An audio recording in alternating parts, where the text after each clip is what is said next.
ইচ্ছে করি। নুসরাত জাহান মিষ্টি। পর্ব 41 থেকে অন্তিম পর্ব। আমি পুরো স্তব্ধ হয়ে যাই। মুখ দিয়ে কোন শব্দ বের করতে পারি না। হঠাৎ শান্তকে শক্ত করে জড়িয়ে ধরি। তার বুকে মাথা রেখে হাতে তাকে শক্ত করে আঁকড়ে ধরি। নিজের অজান্তে কান্না করে দেই। এটা দুঃখের নয়, সুখের। শান্ত আমার মাথাটি তার বুকে চেপে ধরে বলে, শালার মেয়েরা এত আবেগী যে কেন হয় বুঝি না। কথাটি বলে শান্ত আমার মাথাটি তার বুক থেকে তুলে চোখের পানি মুছে দেয়। অতঃপর নরম গলায় বলে, যা বললাম তা মাথায় ঢুকল। আমি মাথা নাড়াই, যার অর্থ হ্যাঁ। শান্তর মুখে মিষ্টি এক হাসি ফুটে ওঠে। আমিও ম্লান হাসি। অতঃপর বলি, আমি তোমার সঙ্গে সারা জীবন কাটাতে চাই। তোমার কিছু হলে আমি মরে যাব। তাই আজকের পর থেকে আর বাজে কথা বলবে না। আমার কথা শুনে শান্ত মুচকি হাসে। অতঃপর বলে, আচ্ছা বলবো না। তবে ভুল কিছু বলিনি। এমন হতেই পারে। চুপ। আমি কিছুটা ধমকের সুরে কথাটি বললাম। একটু থেমে আবার বললাম, ভবিষ্যতে কি হবে না হবে সেটা এখন থেকে ভেবে কাজ নাই। এখন আমাদের উচিত এই সময়টাকে উপভোগ করা। যাহ বাবা, আমার কথা আমাকে ফিরিয়ে দিচ্ছে মহারানী। শান্তর মুখ দিয়ে কথাটি বের হতে আমি ভাব নিয়ে বললাম, কারো কথা কাউকে ফেরাচ্ছি না। এটা আমার স্বামীর থেকে আমি শিখেছি। এত সুন্দর কিছু শিখলাম সেটা অন্যদের শেখাবো না। এটা অন্যদের না শেখালে আমার স্বামীর মান থাকবে। ও এই ব্যাপার। এটা বলে শান্ত আমার হাত ধরে টান দেয়। আমি এসে তার বুকে পড়ি। শান্ত আমার মুখটা ধরে নাকের সাথে নাক ঘষে বলে, আমার মান নিয়ে বেশ চিন্তিত দেখছি। এতটা চিন্তা মান নিয়ে না করে আমাকে নিয়ে করলেও তো হতো। তোমাকে নিয়ে চিন্তা করলে কি হতো? আমি কথাটি বলে শান্তর চোখের দিকে আচোখে তাকাই। শান্ত বেশ মজা নিয়ে বলে, কিছু তো হতো। কি? ওই যে কিছু মিছু। হ্যাঁ। আমি বুঝে উঠতে না পেরে তার দিকে তাকালাম। শান্ত চোখ দিয়ে দুষ্টু ইশারা করতে আমি তার বুকে আলতো করে মেরে বললাম, যাহ। কথাটি বলা শেষ হতে আমি কিছু বুঝে ওঠার আগে শান্ত আমাকে কোলে তুলে নিল। আমি হকচকিয়ে গেলাম। কিছুটা বিস্ময় নিয়ে বললে, কি হচ্ছে এসব? আরে ভয় নাই। কিছু মিছু হবে না। আপাতত চন্দ্রবিলাস হবে। এটা বলে শান্ত আমাকে কোলে নিয়েই হাঁটতে শুরু করে দেয়। সে ঘরের বাহিরে পা বের করতে আমি বুঝলাম আমরা ছাদে যাচ্ছি। আমি শান্তর গলা জড়িয়ে ধরে বললাম, শান্ত কি হচ্ছে? কেউ দেখে নিলে চোখ ঘুরিয়ে নিবে। এত রাতে ঘরের মধ্যে নিজেরা কিছু মিছু না করে আমাদের দেখতে যাবে কেন? এই অপরাধে চোখকে শাস্তি দিবে। শান্ত। শান্তর মজা শুনে আমি কিছুটা বিরক্ত হলাম। এই ছেলের সবসময় এমন মজা করা চাই। শান্ত আমার কথায় কোন গুরুত্ব না দিয়ে আমাকে নিয়ে সোজা ছাদের দিকে হাঁটা শুরু করে দেয়। কেউ দেখে ফেললে লজ্জায় পড়তে হবে এই ভয়টা কাজ করলেও খুব একটা খারাপ লাগছে না। স্বামীর কোলে করে ছাদে উঠতে বেশ ভালোই লাগছে। এমন স্বপ্ন হয়তো প্রায় মেয়েই দেখে, কিন্তু পূরণ হয় না। সেখানে আমি না চাইতেও পূরণ হয়ে যাচ্ছে। এটা বেশ আনন্দের। একটা সময় কতই না দুঃখী ছিলাম। জীবনে কখনো শান্তি মুখ দেখব না বলে হতাশ হয়ে গিয়েছিলাম। আজ সেই আমি এত সুখী। পৃথিবীর দুঃখী মেয়েদের যদি আমাকে দেখাতে পারতাম, তাদের আমার জীবনটা দেখিয়ে বোঝাতে পারতাম, তোমরা হতাশ হও না। দুঃখের পরে সুখ ঠিকই ধরা দিবে। ছাদের নীরব পরিবেশের হাত যেন ধীরে ধীরে তার আবেশ মেলে ধরেছে। আকাশ ভরে উঠেছে অসংখ্য নক্ষত্রে, কিন্তু সবকিছুকে ছাপিয়ে যেন দ্যুতি ছড়াচ্ছে পূর্ণিমার শুভ্র চাঁদ। রূপালী আলো চারপাশে ছড়িয়ে পড়েছে, ছাদের প্রতিটি কোণে নেমে এসেছে এক ধরনের শান্ত ও মায়াময় আলো। আমি ধূসর রঙের হালকা সুতি শাড়িতে সেজে আছি, বাতাসের শাড়ির আঁচল দুলে উঠছে আস্তে আস্তে। শান্ত পরেছে সাদা রঙের টি শার্ট আর কালো প্যান্ট। সরল অথচ ভীষণ মানানসই সাজ। আমি মাথায় রেখেছি শান্তর কাঁধে, জনেই চুপচাপ তাকিয়ে আছি সেই চাঁদের দিকে, যেন চাঁদের নিঃশব্দ আলো আমাদের মনের কথাগুলো শুনছে। ছাদের একপাশে সারি সারি টবের রাখা ফুল গাছগুলো যেন নীরবে এই মুহূর্তের সাক্ষী। কোনো টবের গাছে ফুটে আছে জুঁইয়ের সাদা ফুল, তার ঘ্রাণ বাতাসে ভেসে আসছে। আবার কোথাও লাল গেরানিয়াম কিংবা গোলাপ গাছের কুড়ি, রাতের আধারেও তাদের অস্তিত্ব চোখে পড়ে যায়। রাতের হালকা হাওয়ায় ফুলের গন্ধ মিশে গিয়ে মুহূর্তটিকে করেছে আরো প্রশান্ত। দূরে কোথাও থেকে হয়তো ভেসে আসছে ঝিঝি পোকার একটানা ডাক, যা রাতের নিস্তব্ধতাকে আরো গভীর করে তুলছে। চাঁদের সেই কোমল আলোয় আমরা দুজন একে অপরের নীরবতায় জড়িয়ে যেন হারিয়ে গেছি সময়ের গণ্ডি ভুলে।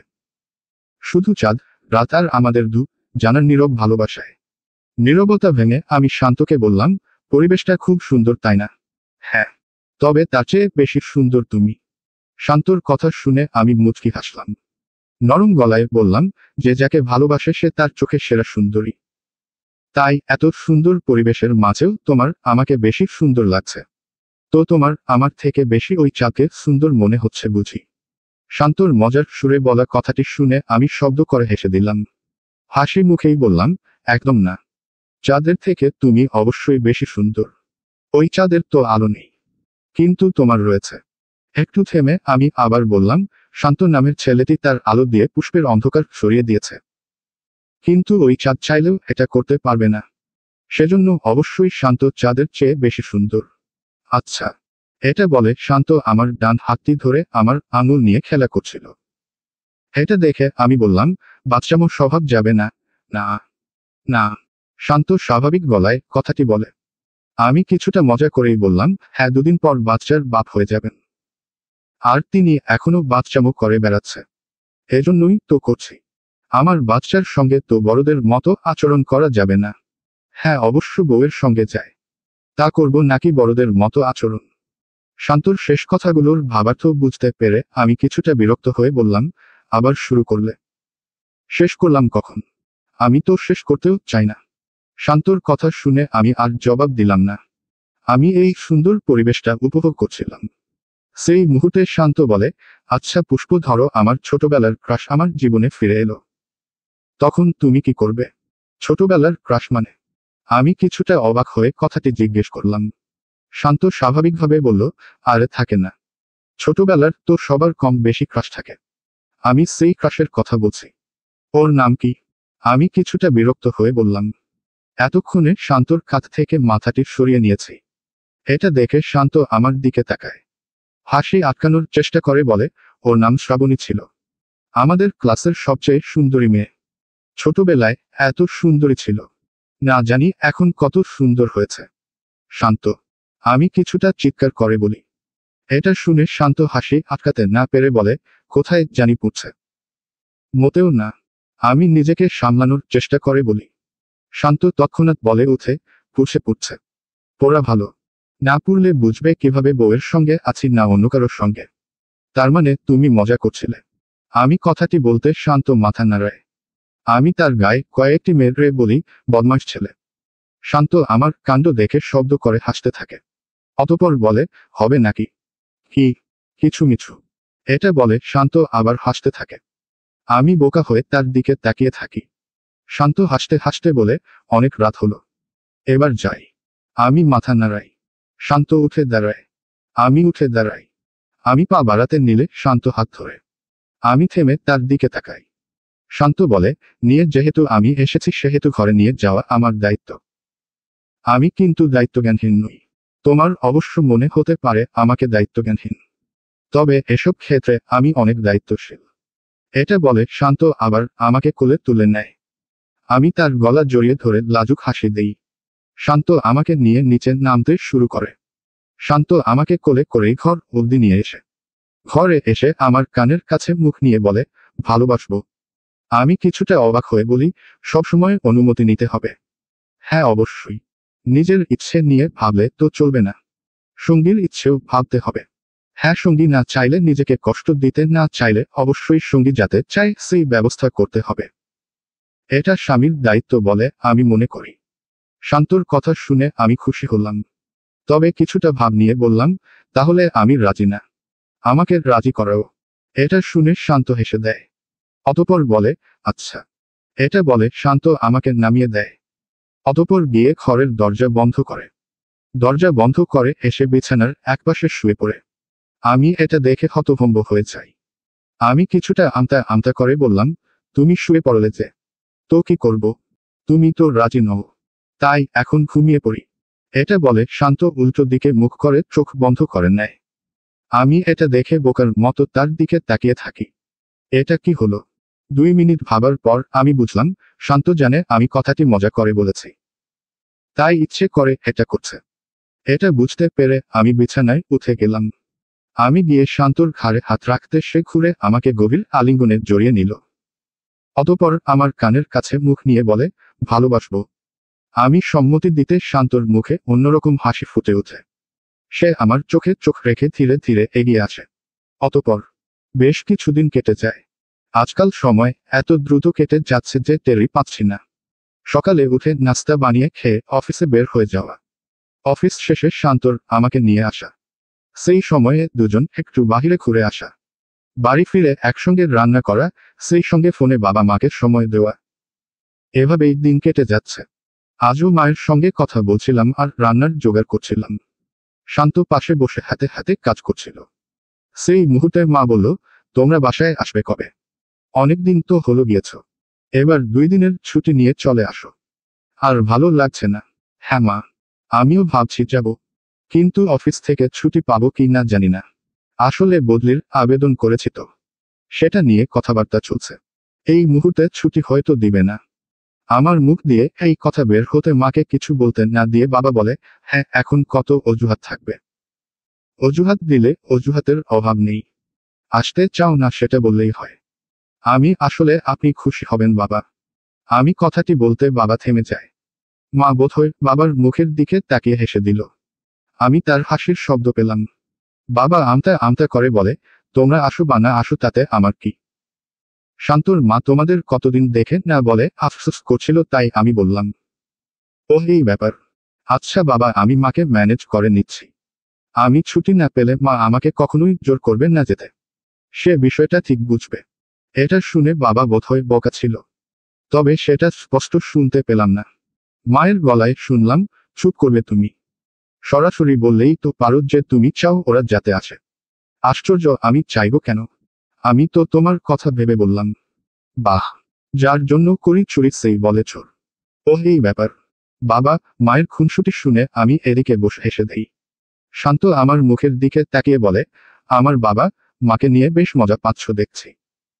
জি না, আমি তোমার নয়, আমার বাবা মায়ের কাণ্ডে মজা পাচ্ছি। আমি ভাব নিয়ে কথাটি বলে মায়ের সঙ্গে কথা বলতে ব্যস্ত হয়ে গেলাম। শান্ত হতবাক হয়ে বলে, আমার বাবা, মা না হলে তোমার কিভাবে হলো বাবা? মা। আমি জবাব দিলাম না।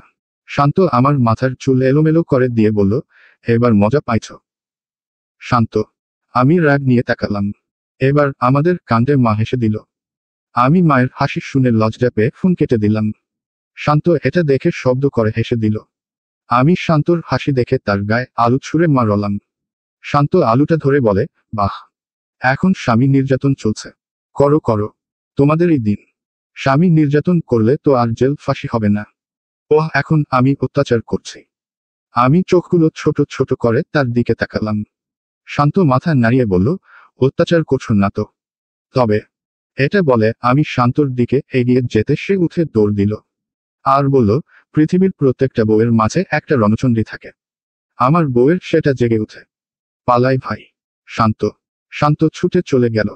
আমি তার কাণ্ডে হেসে দিলাম। এভাবেই খুনসুটিময় সংসার হেসে খেলে কাটিয়ে দিচ্ছি। শান্তর বাবা রাস্তা দিয়ে যাচ্ছিল, সেই মুহূর্তে কাজলের বাবা মায়ের বাড়ির সামনে এসে থেমে যায়।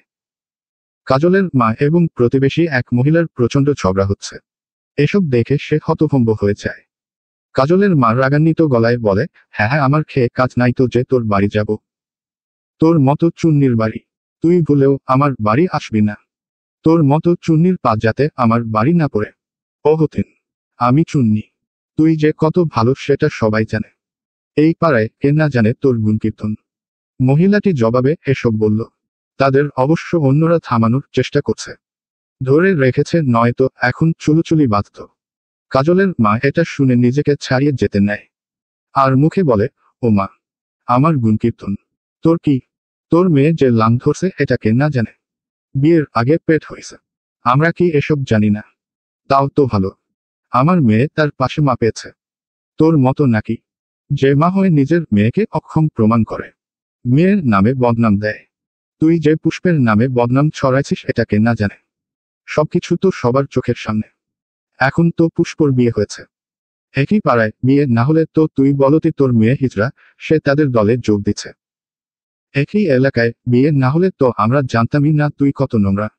খামা হয়ে তুই কত নিচে নামতে পারিস। মা জাতির কলঙ্ক তুই।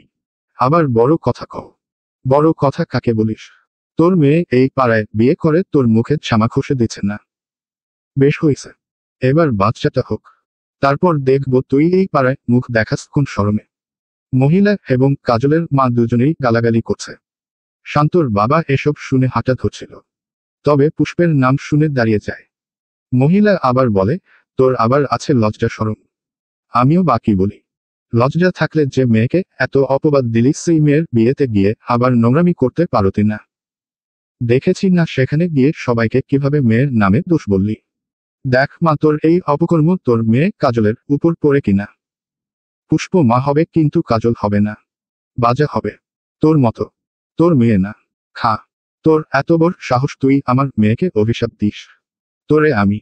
এটা বলে কাজলের মা আবার এগিয়ে যেতে চায় তাকে মারতে, কিন্তু অন্যরা ধরে ফেলে। তাদের এসব কথা শুনে শান্তর বাবা আর দাঁড়ায় না, সে চলে যায়। মনে মনে বলে, সবাই বুঝতে পারছে পুষ্পর নামে অপবাদ দেওয়া হয়েছে, কিন্তু ওই যে কথা শোনানো লাগবো, তাই পুষ্প বা আমাদের দেখলে এসব একটু ইঙ্গিত দিয়ে কথা বলে। হায়রে মানুষ, এই মানুষদের কথা কানে নিয়ে কত না কি করেছে। শান্তর বাবা যে কাজে বের হয়েছিল সেটা না করে বাসায় ফিরে আসে। শান্তর মা তাকে বাসায় ফিরতে দেখে অবাক হয়, তবে কিছু বলে না। বাবা বলে, এক গ্লাস পানি দাও তো। মা পানি নিয়ে এসে দিতে শান্তর বাবা সেটা পান করে। অতঃপর বলে, মেয়েটাও খারাপ না তাই না? কোন মেয়ে? মা বুঝতে না পেরে জিজ্ঞেস করে। বাবা কিছুটা বিরক্তি নিয়ে বলে, বুঝতে পারছো না? আমি ওই মেয়ে মানে শান্তর বউয়ের কথা বলছি। ও আচ্ছা, তো মেয়ে মেয়ে কেন করছো? ওর নাম নেই? নাম ধরে বলো। হ্যাঁ, ওই তো পুষ্প, দেখতেও কিন্তু ফুলের মতো, তবে একটু চিকন, খাওয়া দাওয়া ঠিক মতো করে না। তুমি কিছু বলতে পারো না? বাবার এই কথা শুনে মা অবাক হয়ে যায়। সে বিস্ময় নিয়ে বলে, বাহ, পুষ্পকে তুমি এত খেয়াল করেছো, কই এতদিন তো বলনি। কেন বলতে হবে কেন? এত ঠেকা পড়েছে আমার। বাবা কিছুটা গম্ভীর গলায় বলে। এটা শুনে মা মনে মনে হাসে। বাবা আবার কিছু একটা ভেবে বলে, এমনিতে সব ঠিক আছে, শুধু 1 বছরের বড় এই তো, এটা খুব সাধারণ বিষয়। তাছাড়া একসাথে তো ওদের ভালোই মানায়। কি ব্যাপার, আজ পুষ্পের সম্পর্কে এত কথা বলছো যে? মা সন্দেহের নজরে তাকালে বাবা হচ্চকিয়ে যায়। সে আমতা আমতা করে বলে, কেন আমি বলতে পারি না? অপরাধ করে ফেলেছি। আমি কি অন্য কারো কথা বলছি? আমার মেয়ের কথাই তো বলছি। এটা শুনে মা খুশি হয়। এতদিন কথাটা মনে মনে রাখলেও আজ সরাসরি বলে দিল। পুষ্পকে সে মেয়ের নজরে দেখে। কাজল খুব সুন্দরভাবে সেজে বসে আছে। আজ তার এবং জয়ের একটি বিয়ের অনুষ্ঠানে যাওয়ার কথা, তবে জয় একটু কাজে অফিসে গিয়েছে, দ্রুত চলে আসবে জানিয়েছে। তাই কাজল সেজে তার জন্য অপেক্ষা করছিল। তার অপেক্ষার অবসান ঘটিয়ে জয় বাড়ি ফিরে। জয়কে দেখে কাজল খুশি হয়ে যায়। জয়ও তার দিকে তাকিয়ে হাসি দেয় এবং খুব সুন্দরভাবে বলে, তোমাকে খুব সুন্দর দেখাচ্ছে। আচ্ছা, এটা বলে কাজল লজ্জা পায়। জয় একটু মলিন গলায় বলে, কাজল আমরা যেখানে যাচ্ছি সেটা কোন বিয়ের অনুষ্ঠান নয় তো? কাজল বুঝতে না পেরে জিজ্ঞেস করে। জয় কিছুটা দ্বিধা নিয়ে বলে, আমরা বাড়ি যাচ্ছি, আজ মা আমাকে দুপুরের দাওয়াত দিয়েছে, সেজন্য আমি তোমাকে নিয়ে সেখানে যাচ্ছি। কাজল কথাটি শুনে চমকে যায়। সে ভয় পায়, সেখানে গেলে ঝামেলা হবে, তাকে দেখলে তারা কথা শোনাবে। তাছাড়া তারা তো জয়কে যেতে বলেছে, সেখানে কাজল যাবে কেন? এসব ভাবছিল কাজল। সেই মুহূর্তে জয় কাজলের ডান হাতটি শক্ত করে ধরে। কাজল তার স্পর্শে কিছুটা কেঁপে ওঠে। সে জয়ের দিকে তাকায়। জয় ভরসা দিয়ে বলে, ভয় পেও না, আমি আছি তো, সব সামলে নিব, তুমি পারবে। কাজল কিছুটা দ্বিধা নিয়ে বলে। জয় ম্লান হাসে, যার অর্থ সে সর্বোচ্চ চেষ্টা করবে। তবে সে নিজের স্ত্রীকে ছাড়া বাড়িতে যেতে চায় না, বিশেষ করে যখন আজ ভালো আয়োজন হচ্ছে। সেই দাওয়াতে গিয়ে সে একা খেতে পারবে না। কাজল এটা বুঝতে পারছে, তাই তার সঙ্গে যেতে রাজি হয়। কাজল এবং জয় বেরিয়ে পড়ে। দূরত্ব বেশি না হওয়ায় তারা খুব তাড়াতাড়ি বাড়ি চলে আসে। কাজল বাড়ি ঢুকে তার শ্বশুর, শাশুড়ি এবং ননদকে সালাম দেয়। তাদের সঙ্গে কুশল বিনিময় করে। তারাও জবাব দেয়, তবে মুখটা বেজার ছিল, কিন্তু বুঝতে দেয় না কাজলকে।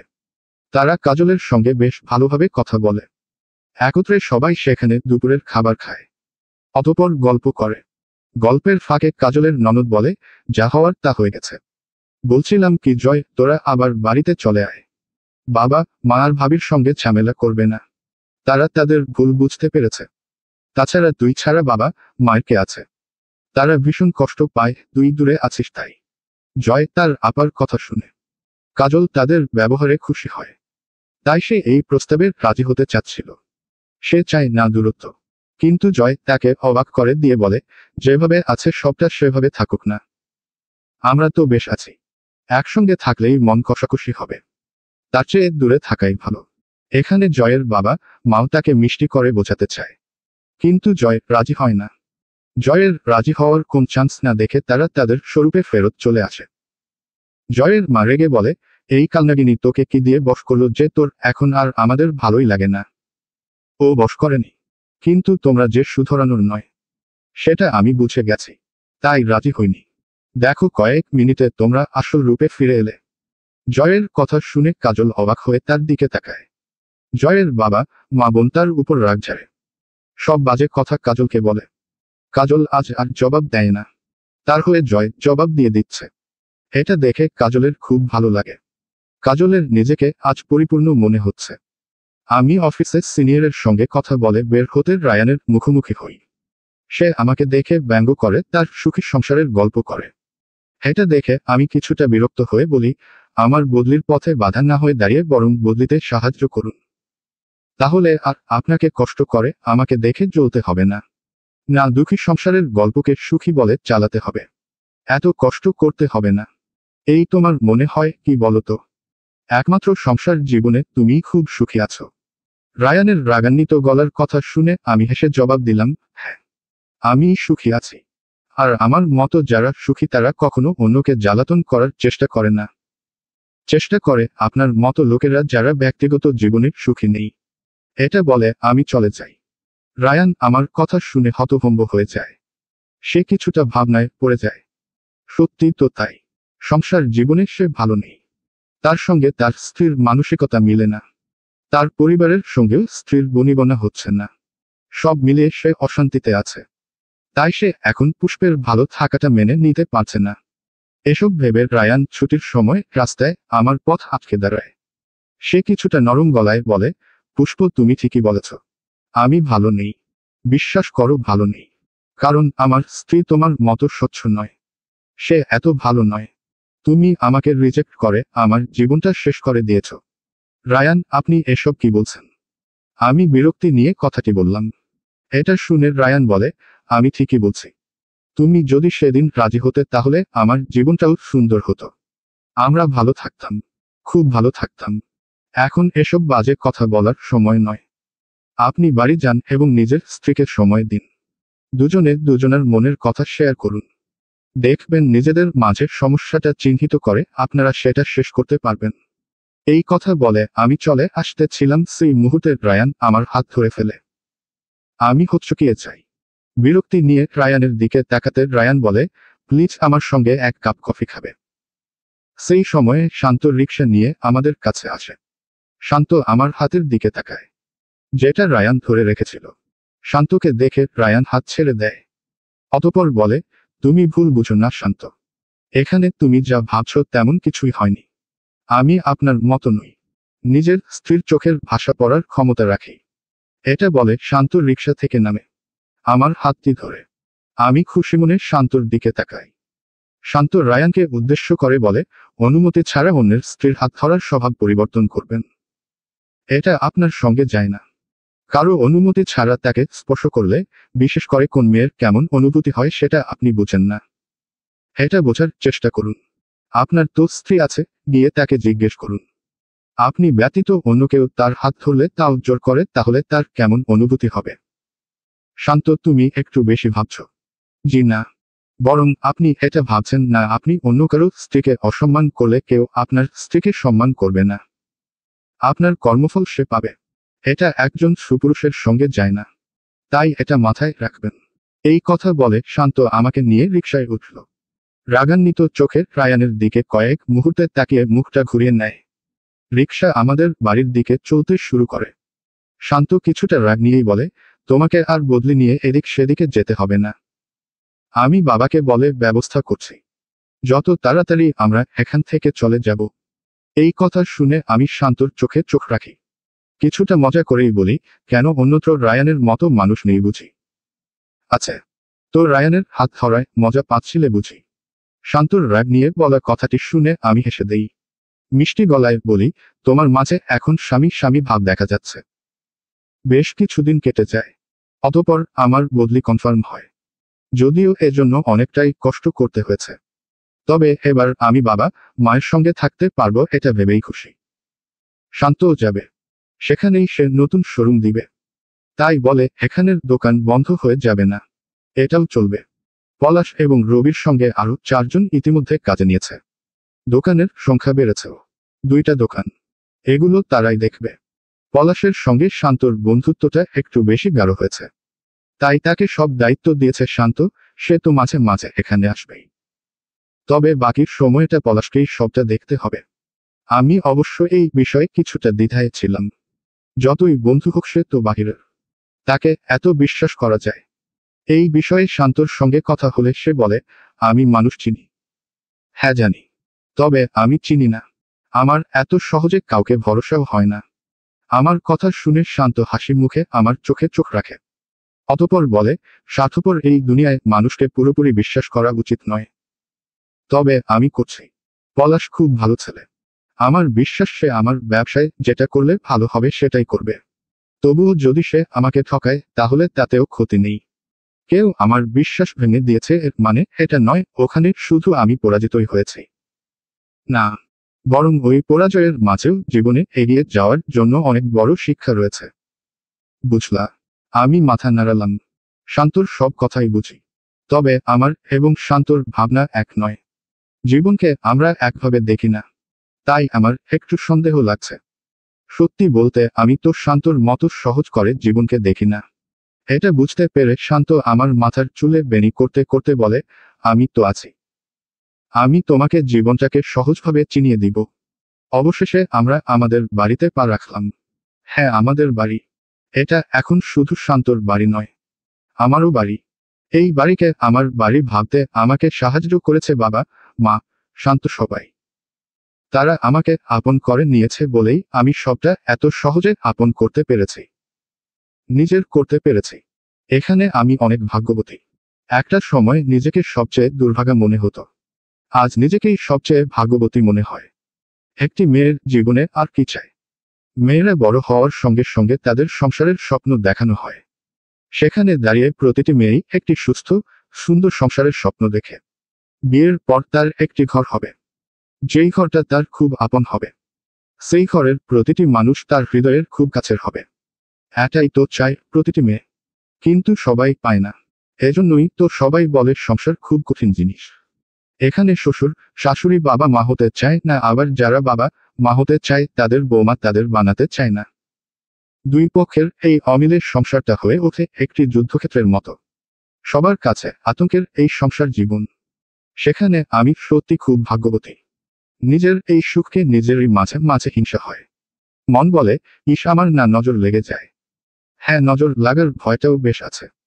এসব ভয়ের কথা শান্তকে বললে সে আমার ভয় কাটানোর চেষ্টা করে না। উল্টো বলে, কিছু ভয় থাকুক। একটু ভয় না থাকলে সংসার করে মজা নেই। বাড়ি ফিরতে বাবা মা অস্থির হয়ে যায়। আমাদের পেয়ে তারা খুব খুশি হয়েছে। তাদের মুখের দিকে তাকালেই বোঝা যায়। মা আমাদের পেয়ে খুশি হবে সেটা বুঝতেই পারছিলাম না। তবে বাবার খুশি মুখ দেখে কিছুটা আশ্চর্য হলাম। এই মানুষটি আমাকে আপন করলেও মুখের ভাবভঙ্গি দিয়ে সহজে সেটা বুঝতে দেয় না। তবে এবার তার মুখের দিকে তাকালেই সেটা স্পষ্ট বোঝা যায়। এটা আমায় অনেক বেশি খুশি করল। মা বসার ঘরে বসে আমার সঙ্গে গল্প করতে ব্যস্ত হয়ে যায়। এটা দেখে বাবা বলে, মেয়েটা মাত্র আসলো, তাকে একটু বিশ্রাম নিতে দাও। সেটা না করে এখনই কি সারা জীবনের সব কথা সেরে নিবে? ও হ্যাঁ, আমিও না। যাও মা, ঘরে গিয়ে ফ্রেশ হয়ে নাও। মায়ের কথা শুনে আমি মাথা নাড়ালাম। শান্ত এসব কাণ্ড দেখে হাসে। সে ঘরে চলে যায়। আমিও তার পিছনে পিছনে যাই। আমরা ঘরে আসতে আসতে শুনলাম মা বলছে, দেখছো কত ভালো বৌমা পেয়েছো তুমি। যেখানে আজকালকার বউরা স্বামী নিয়ে আলাদা হতে চায় সেখানে সে একসাথে থাকার জন্য বদলি নিয়ে চলে আসলো। হ্যাঁ, কারণ ওর শাশুড়ি যে তুমি। তুমি ভালো তাই তোমার কপালে ভালো বৌমা জুটেছে। তাছাড়া আমি জানতাম আমাদের ছেলের বউ খারাপ হলেও তোমার ছয় ভালো হয়ে যেত। তোমার মতো মানুষের সঙ্গে দূরত্ব রাখাই যায় না। বাবার কথা শুনে মা খুশি হয়। তবে সে বলে, একপাক্ষিক কিছু হয় না গো। যতই নিজের বউয়ের গুণগান গাও, বৌমা ভালো না হলে এসব সম্ভব ছিল না।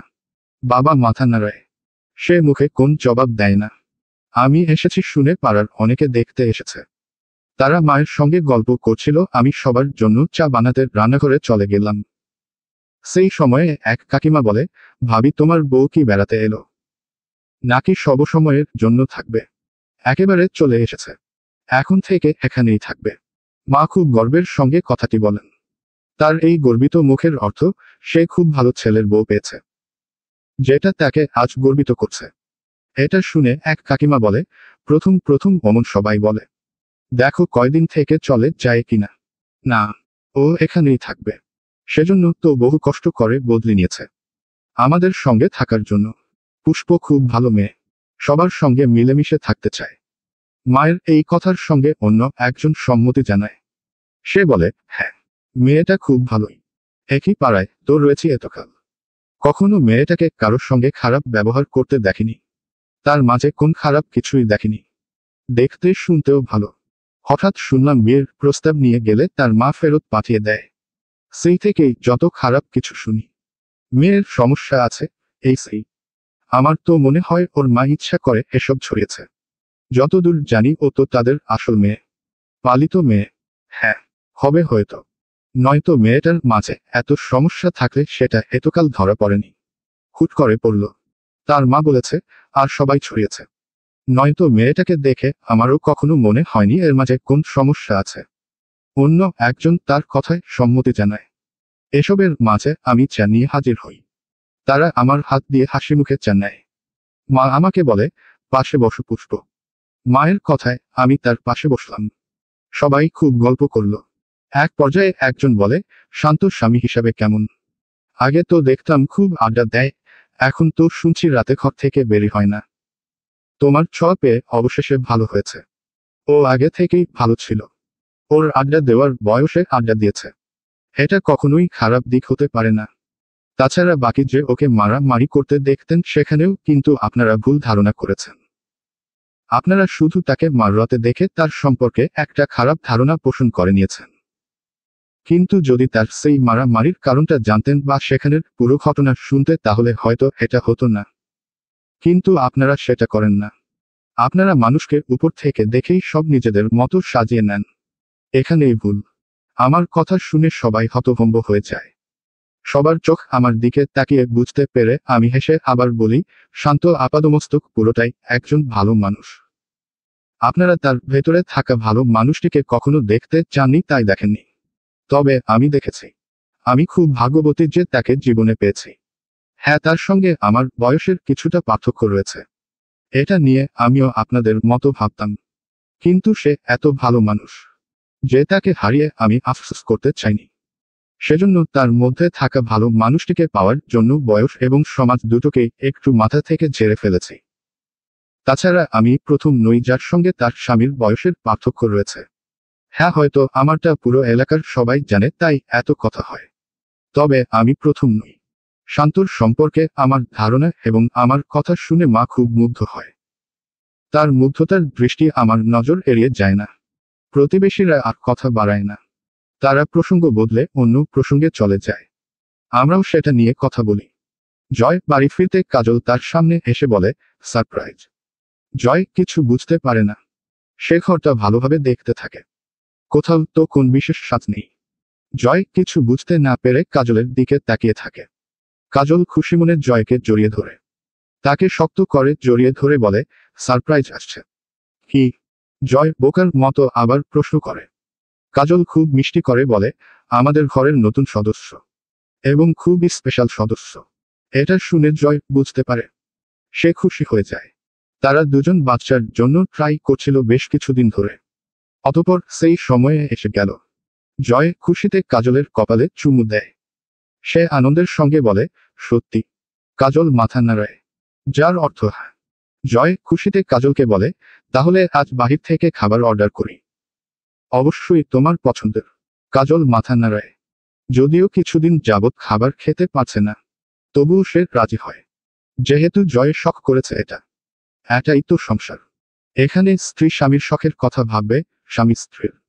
তাহলে না সংসার পরিপূর্ণ হবে, হোক না একটা দিন কিছু টাকা অপচয়।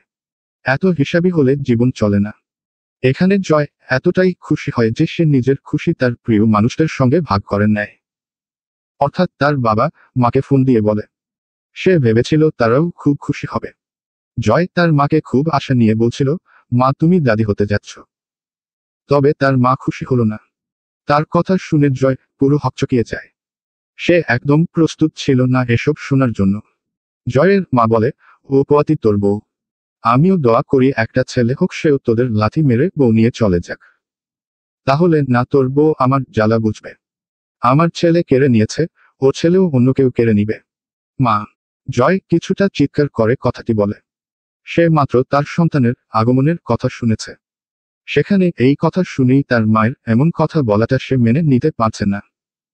জয় কিছুটা রাগ দেখিয়ে বলে, মা এমন কিছু বলো না যাতে আমি তোমাকে মা হিসেবে ন্যূনতম সম্মান করতে ভুলে যাই।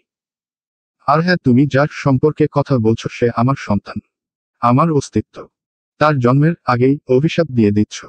ছি মা, আমি এমনটা আশা করিনি। আমি তোমাদের সময় দেই না, ভালোবাসি না তা তো নয়। তাও কাজলের উপর রাগ পুষে রেখেছ। এতটাই রাগ যে আমার বাচ্চার আসার কথা শুনে তুমি বিন্দুমাত্র খুশি হতে পারলে না। এটা বলে জয় তার মাকে কিছু বলার সুযোগ না দিয়ে ফোন কেটে দেয়।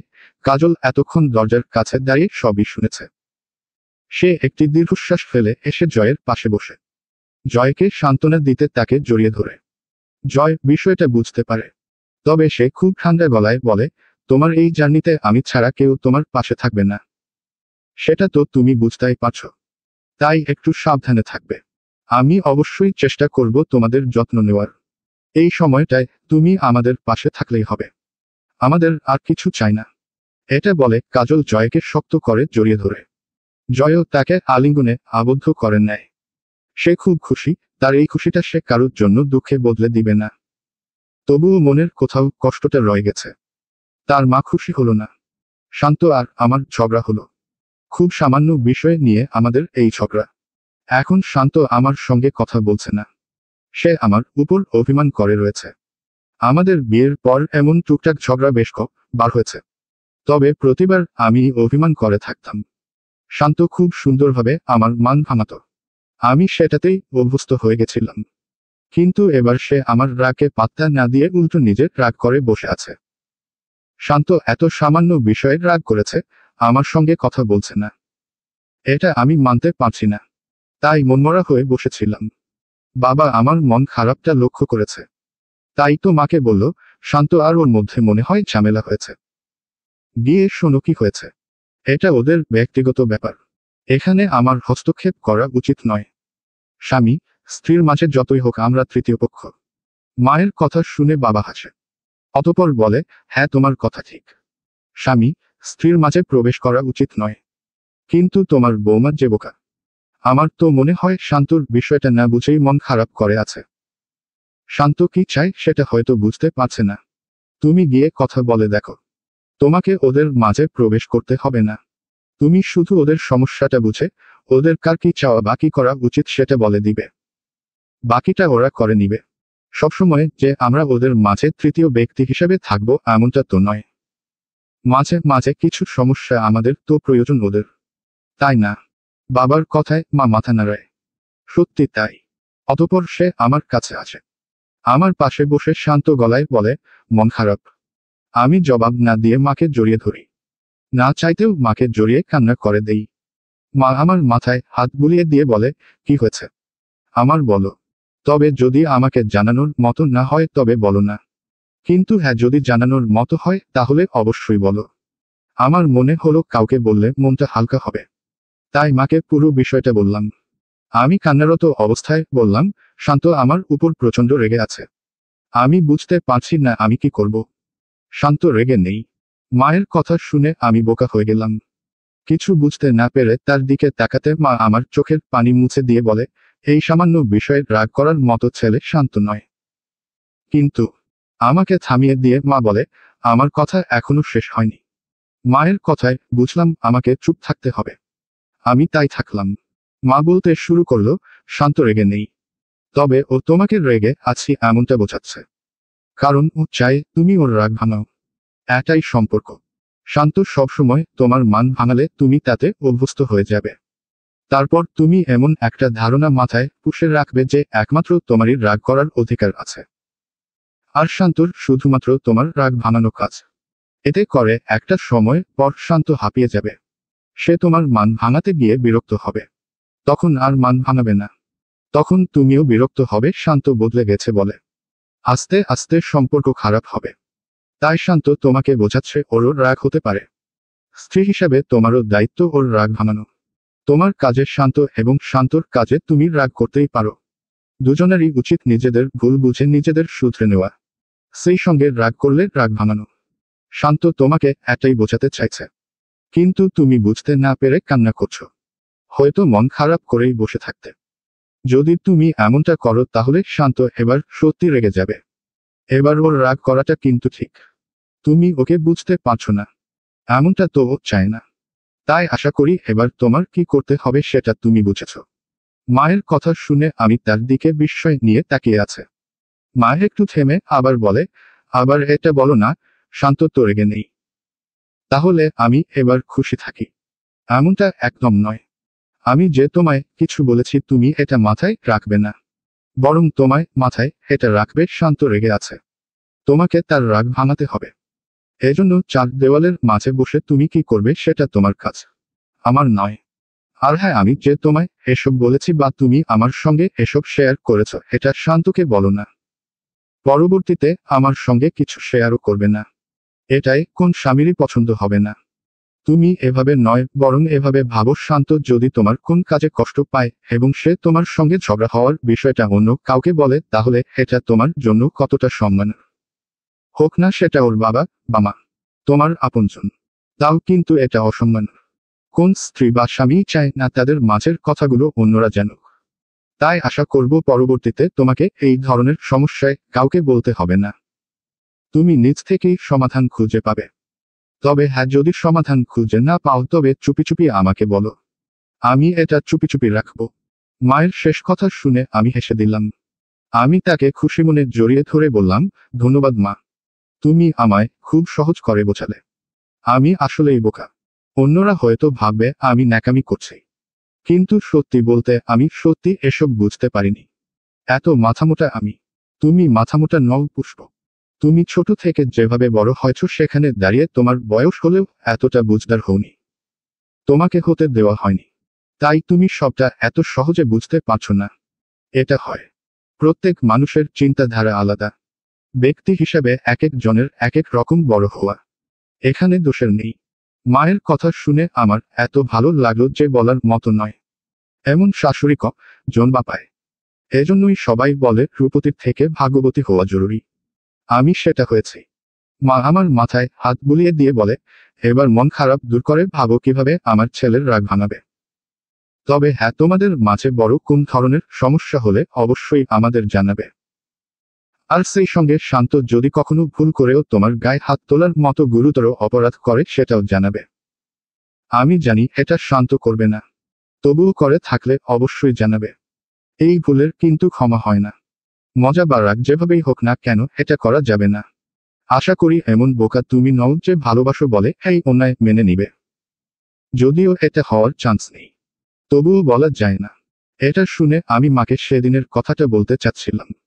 শান্ত আমাকে বোঝানোর জন্য সেদিন গায়ে হাত তুলেছিল। তবে মায়ের পরবর্তী কথা শুনে মনে হলো এটা জানলেও বাবা খুব তুলকালাম করবেন। বাবা এই বিষয়টা কখনো মেনে নিবেন না। তিনি এটা একদমই পছন্দ করেন না। সে যেমনই হোক, এই কাজটা তার চরম অপছন্দের। এটা যারা করে তাদের তিনি সহ্য করতে পারেন না। এই একটা কারণে সে তার বাবাকে কখনো ভালোবাসেনি।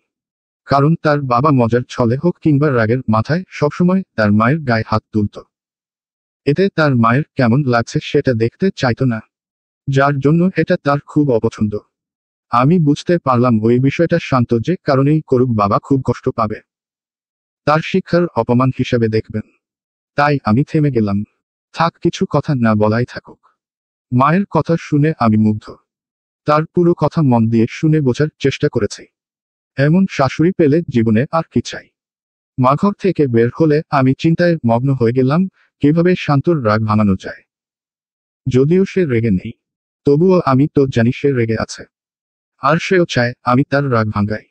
সেজন্য আমাকে তো ভাঙাতেই হবে। তবে কি করব সেটা ভেবে পাচ্ছিলাম। বেশ খানিকটা সময় ভাবার পর মাথায় একটা পরিকল্পনা এলো। প্রথমে অবশ্য ভেবেছিলাম বড় পরিসরে সারপ্রাইজ প্ল্যান করব, কিন্তু না। পরক্ষণে মনে হলো শান্তর এর চেয়ে খুব সাধারণ কিছু জিনিসে বেশি খুশি হবে। যেমন ভাবনা তেমন কাজ। আলমারি খুলে শান্তর পছন্দের সেই কালো রঙের শাড়িটি তুলে নিলাম। এটা হাতে নিতে আমার সেদিনের কথা মনে পড়ল, যেদিন প্রথম এই শাড়ি পরে শান্তর দোকানে গিয়েছিলাম।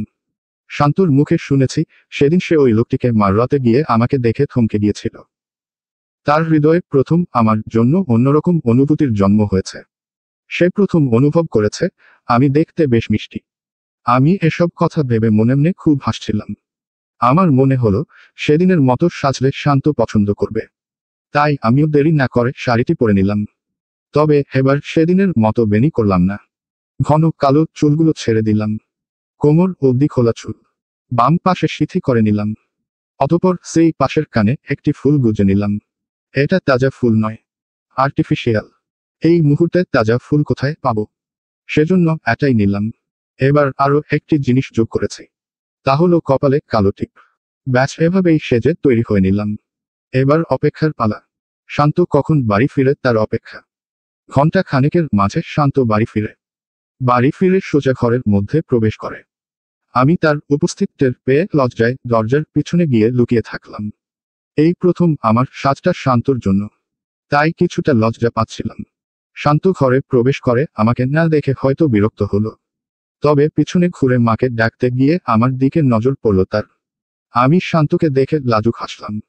শান্ত আমার হাসিতে পাত্তা না দিয়ে আমাকে দেখতে ব্যস্ত হয়ে গেল। তার মুগ্ধ দুটি চোখ আমার হৃদয়ে শান্তির অনুভূতি দেয়। এই সাজ তার জন্যই তো ছিল। সে মুগ্ধ হয়েছে, এটাই তো আমার চাওয়া।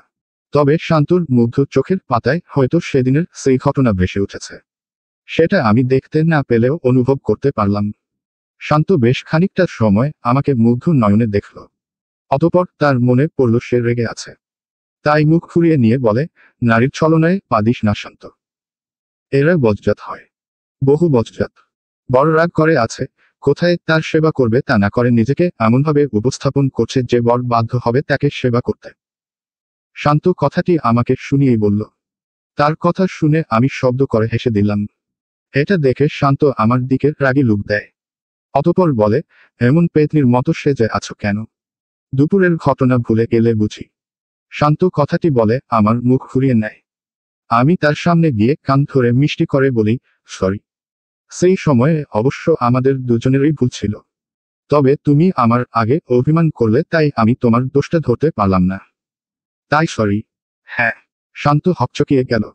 সে আমার মুখে এই কথা আশা করেনি। আমি তার বিস্মিত মুখ দেখে চোখ টিপ দিলাম। অতঃপর কান ধরে রাখা অবস্থায় মুখটা কাদো কাদো করে বললাম, সরি। প্লিজ মাফ করে দাও। শান্ত আমার কাছে এগিয়ে আসে। আমাকে তার বাহুডোরে আবদ্ধ করে বলে, তুমি বাচ্চাদের মতো করে আমার রাগ ভাঙাচ্ছ। এটা তোমার সাথে যায়? হ্যাঁ যায়। কারণ তুমি বড়দের মতো আচরণ করছো। তুমি যদি বড় হয়ে যাও তাহলে তো আমাকেই বাচ্চা হতে হবে। দুজন একই রকম মানুষ তো একসঙ্গে থাকতে পারে না। আমি কান ছেড়ে শান্তর ঘাড়ে হাত রেখে বললাম। শান্ত আমার কথা শুনে হেসে দেয়। অতঃপর বলে, খুব বুদ্ধিমতী হয়ে গেছো না? শাড়ি পরে কান ধরে সরি বলা হচ্ছে, এভাবে আমার রাগ কমিয়ে ফেলছ। খুব বুদ্ধি ধরেছে মাথায়। এটা করলে শান্ত খুশি হয়ে যাবে, বুঝে গেছ? তুমি খুশি হয়েছ? আমার কথা শুনে শান্ত আমাকে ছেড়ে দেয়। মুখটা গম্ভীর করার চেষ্টা করে বলে, একদম না। একটা পেতনি দেখে খুশি হওয়ার কি আছে? এটা খুশি হওয়ার মতো কোন বিষয় নাকি? ও আচ্ছা, আমি পেতনি। আমি রাগ দেখিয়ে কথাটা বললাম। শান্ত সেটাই গুরুত্ব না দিয়ে বলল, অবশ্যই। আমি মুখ ফুলিয়ে রাখলাম। কোন কথা বলবো না ঠিক করলাম। এটা দেখে শান্ত শব্দ করে হেসে দেয়। অতঃপর বলে, তুমি দিন দিন বড় বাচ্চামো করছো। এবার তো দেখছি সত্যি আমায় বড় হয়ে যেতে হবে। শান্ত এই কথাটি বলে হাসতে থাকে। তার হাসির মাঝে হুট করে আমি তার গালে চুমু দিয়ে বসি। শান্তর হাসি বন্ধ হয়ে যায়। সে এক মুহূর্তের জন্য হতভম্ব হলো। এইমাত্র কি হলো বুঝতে পেরে সে আমার দিকে তাকিয়ে মুচকি হাসি দেয়। অতঃপর আমাকে কোলে তুলে নিল। হাসি মুখেই বলে, এবার আমাকে পুরোপুরি খুশি করতে পারছো। আমি ঘায়েল হয়ে গেছি। তাই? তাহলে আর রেগে নেই তো? আর আমার সঙ্গে রাগ করবে? আমার কথা শুনে শান্ত হাসতে হাসতে জবাব দেয়, রেগে নেই। তবে হ্যাঁ, রাগ করব। রাগ করে এমন খুশি হওয়া গেলে আমি তো রোজ রাগ করব। একদম না। আমি রোজ রোজ তোমার মান ভাঙাতে পারবো না। এটা তোমার কাজ। তুমি আমার মান ভাঙাবা। আমি রোজ অভিমান করব।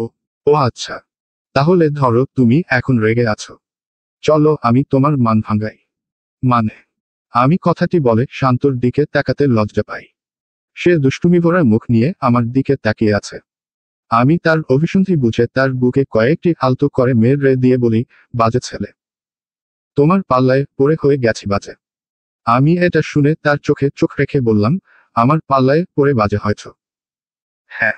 বিশ্বাস হয় না। আমি নাসূচক মাথা নাড়ালাম। শান্ত হেসে বলে, তার মানে আমি বাজে এখনো হয়নি? খুব ভালো আছি। জি না। আমি বোঝাতে চাইছি আপনি আগে থেকেই বাজে। আমি মজার সুরে কথাটি বলতে শান্ত জবাব দেয় না, শুধু হাসে। আমি তার গলা জড়িয়ে ধরে বলি, চুপ হয়ে গেলে যে। খুব ভালোবাসতে ইচ্ছে করছে। ভালোবাসবো? শান্তর কথা শুনে আমি তার চোখের দিকে তাকালাম। আমার চোখ সম্মতি দিয়েছে বুঝতে পেরে শান্ত আমাকে বিছানায় বসিয়ে দরজা বন্ধ করতে চলে গেল। অতঃপর সে আমার দিকে ধীরে ধীরে এগিয়ে আসে। কাজল জয়ের হাত শক্ত করে ধরে কান্নায় ভেঙে পড়ে। বাচ্চা হবে বলে জয় এবং কাজল দুজনেই খুব খুশি ছিল। কিন্তু তাদের খুশি বেশিদিন স্থায়ী হলো না। 2 মাসের মাথায় বাচ্চাটি নষ্ট হয়ে যায়। এজন্যই কাজল খুব কান্না করছে। জয় কাজলকে কিভাবে সান্ত্বনা দিবে বুঝতে পারছে না। তারও খুব খারাপ লাগছে। বাচ্চাকে নিয়ে তারও অনেক আশা ছিল। এই ঘটনা জানতে পেরে কাজলের মা ছুটে আসে। তাকে দেখে কাজল হাউমাউ করে কান্না করে বসে। সেই মুহূর্তে মা সান্ত্বনা দিয়ে বলে, এত ভেঙে পড়ছিস কেন? যা যাওয়ার গেছে। আবার চেষ্টা কর, পরে হবে। এসব বলে সান্ত্বনা দিচ্ছিল। কিন্তু কাজল তো মা। এই বাচ্চা নিয়ে তার এবং জয়ের কত আশা ছিল, সেটা পূরণ হলো না। সেদিন জয় এই বাচ্চার জন্য তার মায়ের সঙ্গে ঝগড়া করে। তার মা অভিশাপ দিয়ে বলছিল, তুই ওই মেয়ের জন্য আমায় ছাড়লি, এখন বাচ্চার জন্য কথা শোনাচ্ছিস। দেখিস এটা ধর্মে সইবে না। তোর বাচ্চা টিকবে না। কাজল তার মাকে জড়িয়ে কান্না করছিল। সেই সময়ে জয় দূরে দাঁড়িয়ে তার মায়ের ওই কথাটি ভাবছিল। তার খুব রাগ হয়। সে তার মাকে ফোন দিয়ে বলে, এবার খুশি হয়েছ? আমার বাচ্চাটা নষ্ট হয়ে গেছে। তুমি খুব খুশি হয়েছ? তোমার অভিশাপ ফলে গেল। খুশি হয়েছ না? কি? জয়ের মা এই কথা শুনে ভীষণ অবাক হয়। সে কাজলের উপর রাগটা ওভাবে ছেড়েছে, কিন্তু তাই বলে মন থেকে কখনোই চায়নি তার ছেলের খারাপ হোক, বাচ্চাটার ক্ষতি হোক। জয় মনমরা গলায় বলে, আমি সন্তান হিসাবে অপদার্থ। তোমাদের কষ্ট দিয়েছি, তাই আমার সন্তানকে অভিশাপ দিলামা। তুমি মা হয়ে পারলে। আমি নাহ সন্তান, তাই তোমাদের কষ্ট দিতে পারলাম, কিন্তু তুমি এটা কিভাবে পারলে? তুমি তো মা। মায়েরা তো ক্ষমাশীল হয়। তুমি আমায় ক্ষমা না করে অভিশাপ দিলে মা। দেখ জয় বাবা, আমি একদম এটা চাইনি। তুই ভুল ভাবছিস। এটা বলে জয়ের মা প্রায়ই কান্না করে দিচ্ছিল। সে জয়ের কণ্ঠ শুনে বুঝতে পেরেছে সে খুব কষ্ট পেয়েছে। সেদিন ওই কথা বলার পর জয় রাগ করে তার সঙ্গে কথা বলেনি। সেই সময়ে সে উপলব্ধি করতে পেরেছে বাচ্চার বড্ড শখ জয়ের। তাই আজ মা হয়ে সন্তানের কষ্টটা বুঝতে পারছে। জয় মায়ের অনুভূতি বুঝে বলে, মা দেখলে তোমার অজান্তে দিয়ে দেওয়া অভিশাপ লেগে গেল। কাজল পরের মেয়ে, তাকে তুমি আপন করতে পারোনি, তাই বলে এমন কথা বলবা? হ্যাঁ মানছি আমি 2 দিক ব্যালেন্স করতে পারিনি। তুমি তাই বলে কাজলকে এত হিংসা করবা কেন মা? আমি তো তোমার ছেলে। নিজের ছেলের ভালো চেয়ে ওই মেয়েটাকে বিন্দু পরিমাণ ভালোবাসা দিতে পারোনি। একটু ভালোবাসা দিতে পারোনি কেন? আজ যদি তুমি একবার ভাবতে ও আমার স্ত্রী, তাহলে তোমার মুখ দিয়ে অজান্তে তোমার নাতনির জন্য অভিশাপ বের হতো না। হ্যাঁ মানছি যার যাওয়ার সে এমনি যাবে, এসবে মানুষের হাত নেই। কিন্তু মা বিশ্বাস করো এই মুহূর্তে এসে আমার শুধু তোমার ওই কথাটাই মনে পড়ছে। না চাইতেও আমার মন বলছে তুমি অভিশাপ দিয়েছো বলেই সেটা এভাবে লাগলো। আমি জানি এটা সত্যি নয়, তাও ওই কথাগুলোই কানে ভেসে আসছে। এসব বলে জয় ফোন কেটে দেয়। সে পুরুষ মানুষ, তাই তার কষ্টটা তাদের দেখাতে পারছে না। সে নিজের মাকে এসব কথা বলেও খুশি নয়, কিন্তু না বলেও পারল না। এমন সময় কাজলের মা তাকে ছেড়ে জয়ের কাছে এসে বলে, দেখো বাচ্চাটার বাঁচার ছিল না, তাই বাঁচল না। এসব ভেবে কষ্ট পেও না, আমার মেয়ে কিন্তু বাঁচা নয়, তাই এমন ভেবো না আর বাচ্চা হবে না। এটা ভেবে আমার মেয়েকে কষ্ট দিও না। এই মুহূর্তে কাজলের মায়ের এমন কথা জয়ের উপর কেমন প্রভাব ফেলতে পারে সেটা বুঝতে পেরে কাজল রেগে যায়। তবে সে কিছু বলার আগে জয় বলে। জয়ও রেগে যায়। সে কিছুটা রাগান্বিত গলায় বলে, আপনার বয়স তো ভালোই হয়েছে।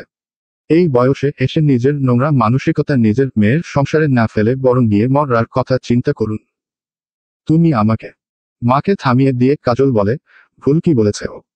এই সময়ে আমাদের অবস্থা ভালো নেই, সেই সময়ে তুমি জয়কে এমন উল্টাপাল্টা কথা বলছো। তুমি কি আদৌ মানুষ?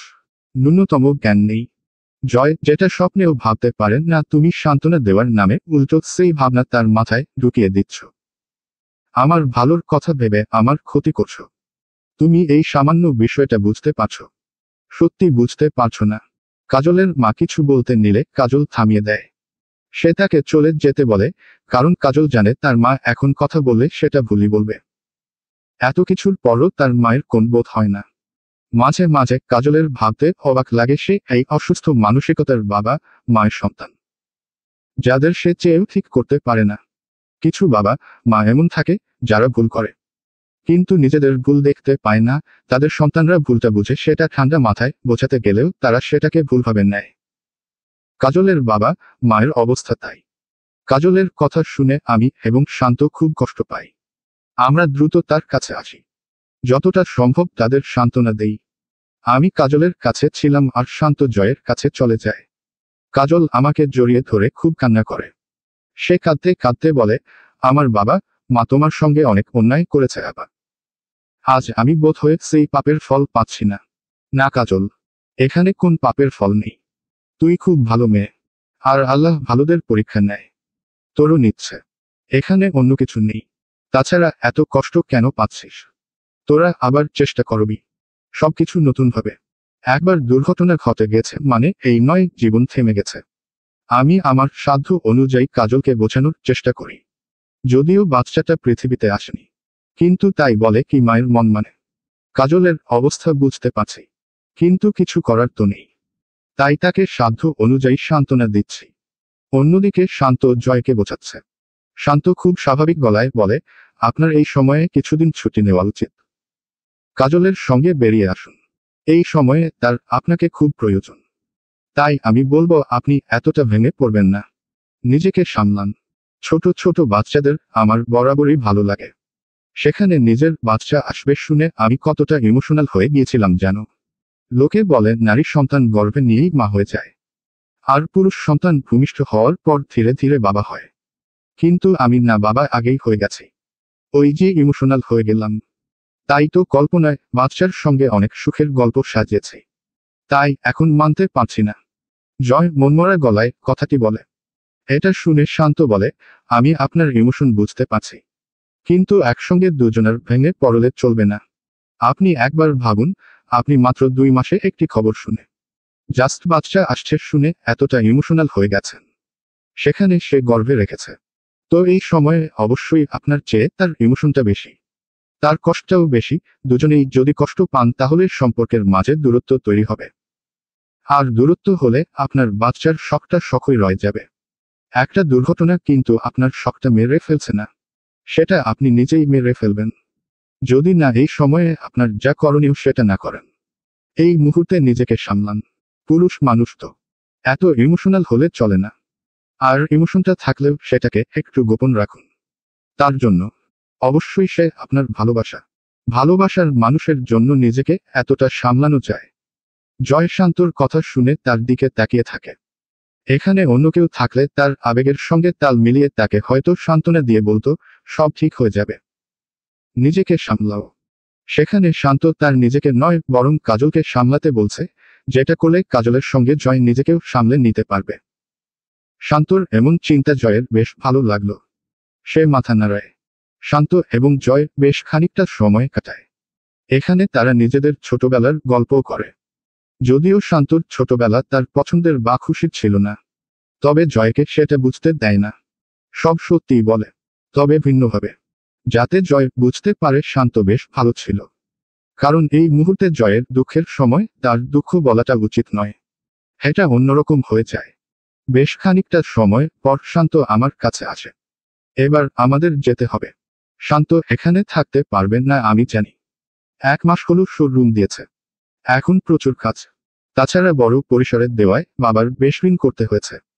যদিও বাবা সব টাকা তার অবসরের সময় পেনশন দিয়ে শোধ করতে চাইছে, কিন্তু শান্ত সেটা চায় না। তাই সে প্রচুর পরিশ্রম করছে। এখন তার একদম বসে থাকার সময় নেই। তাও আমার খুশির জন্য আমার সঙ্গে আসলো। আমি এটা বুঝতে পেরে শান্তকে বললাম, আমি আজকে এখানে কাজলের কাছে থাকি। না, শান্ত সম্মতি জানাবেন না এটা আমি ভাবতেও পারি না। আমি কিছুটা অবাক হয়ে গেলাম। শান্ত ম্লান হেসে আমাকে একটু দূরে নিয়ে বলে, এখন কাজলের তোমাকে নয়, তার স্বামী প্রয়োজন। পরিবারের থেকে এই ঔষধ বেশি কার্যকরী। তাই চলো।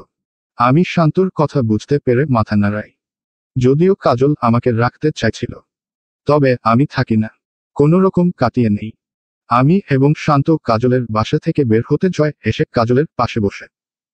এবার জয় কাজলকে সান্ত্বনা দেয়, সেই সঙ্গে ভরসা দেয় তার সঙ্গে সারাটা জীবন কাটানোর। তারা খুব দ্রুত আবার বাচ্চার জন্য ট্রাই করবে। কাজলের এটারই প্রয়োজন ছিল। এতক্ষণ যেই সান্ত্বনা দিক না কেন, জয়ের কথায় তার যেমন ভালো লেগেছে তা আর কারো কথায় লাগেনি। তাই সে খুব খুশি হয়। সে জয়ের কাঁধে মাথা রেখে জয়ের কথা মনোযোগ দিয়ে শোনে। এমন সময়ে স্বামী পাশে থাকলে, বিশ্বাস এবং ভরসার হাত বাড়ালে সব দুঃখ ঘুচে যায়। যেটা কাজলের ধীরে ধীরে হচ্ছে। তার মনটা হালকা হচ্ছে। এমন সময় জয়ের বাবা মা আসে। তাদের দেখে জয়ের রাগ হলেও তারা এখানে ক্ষমা চায়। তারা এবার জয় নয়, সরাসরি কাজলের কাছে ক্ষমা চায়। তাদের ভুল হয়েছে। তারা জয়ের ক্ষতি তো চায় না, কিন্তু কাজলকে পছন্দ করে না। তাই মুখ ফুসকে ভুল কথা বলে নিজের সন্তানকেই কষ্ট দিয়েছে। এখানে তারা খুব কান্নাকাটি করে। তাদের এমন ব্যবহার দেখে জয় এবং কাজলও তাদের ক্ষমা করে দেয়। জয়ের বাবা মা কাজলের সঙ্গে খুবই ভালো আচরণ করছিল। তাদের আচরণে কাজল কিছুটা হতবাক হয়। সে তাদের ক্ষমা করছি বললেও মন থেকে ক্ষমা করেনি। শুধুমাত্র জয়ের খুশির জন্য তাদের কান্না দেখে এমনটা করেছে। এই মানুষগুলো তার সঙ্গে যে আচরণ করেছে তাতে কোনোভাবে তাদের ক্ষমা করা যায় চাইলেও পারবে না কাজল। কিন্তু তাদের ভালো আচরণে কাজল ভাবনায় পড়ে যায়। এরা হঠাৎ এত ভালো আচরণ কেন করছে? কাজল বুঝে উঠতে পারছে না। অতঃপর যখন তারা মিলেমিশে থাকার কথা বলল, এই সময়ে কাজলের যত্ন নিতে হবে, তাই একই বাড়িতে যাওয়া উচিত। এসব কথা শুনে কাজল বুঝল তারা ছেলের চোখে ভালো হতে নাটক করছে। জয় তাদের আচরণে খুব কষ্ট পেয়েছে, তাই জয়ের খুশির জন্য সব অভিনয় করছে। কাজল এসব দেখে ভয় পেয়ে যায়। জয় আবার একসঙ্গে থাকতে রাজি হয়ে গেলে তার হয়তো আর ভালো থাকা হবে না।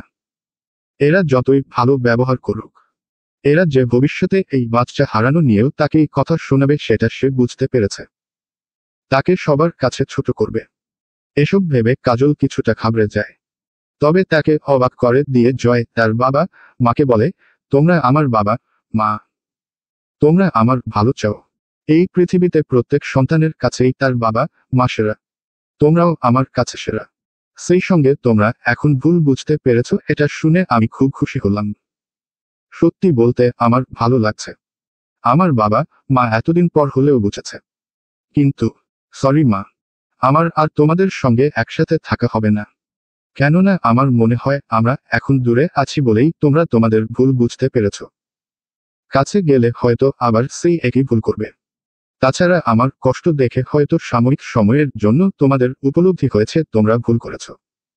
এই উপলব্ধি একসঙ্গে থাকলে কেটে যাবে। আমি চাই না এমন হোক। কাজলের সঙ্গে তোমাদের আবার মন মালিন্য হোক। তাই আলাদা থাকাই ভালো। জয়ের কথায় তার বাবা মা খুব কষ্ট পায়। তারা কাঁদো কাঁদো গলায় বলে, আমরা কথা দিচ্ছি আমরা আর বৌমাকে জ্বালাবো না। কোন কথা শোনাবো না। প্লিজ বাবা, চল না এক হয়ে যাই। সরি, এটা আর সম্ভব নয়। এটা বলে জয় ঘরে চলে যায়। মা কিছুটা রাগ নিয়ে কাজলের দিকে তাকায়। কিছু বলতে নিয়ে থেমে যায়। কারণ বাবা তার হাত ধরে ফেলেছে। এখন রাগ প্রকাশ করলে জয়ের চোখে আবার খারাপ হয়ে যাবে। তাই রাগটা নিয়ন্ত্রণ করে নিল তারা। কাজল তাদের ভাবভঙ্গিতে যা বোঝার বুঝে যায়।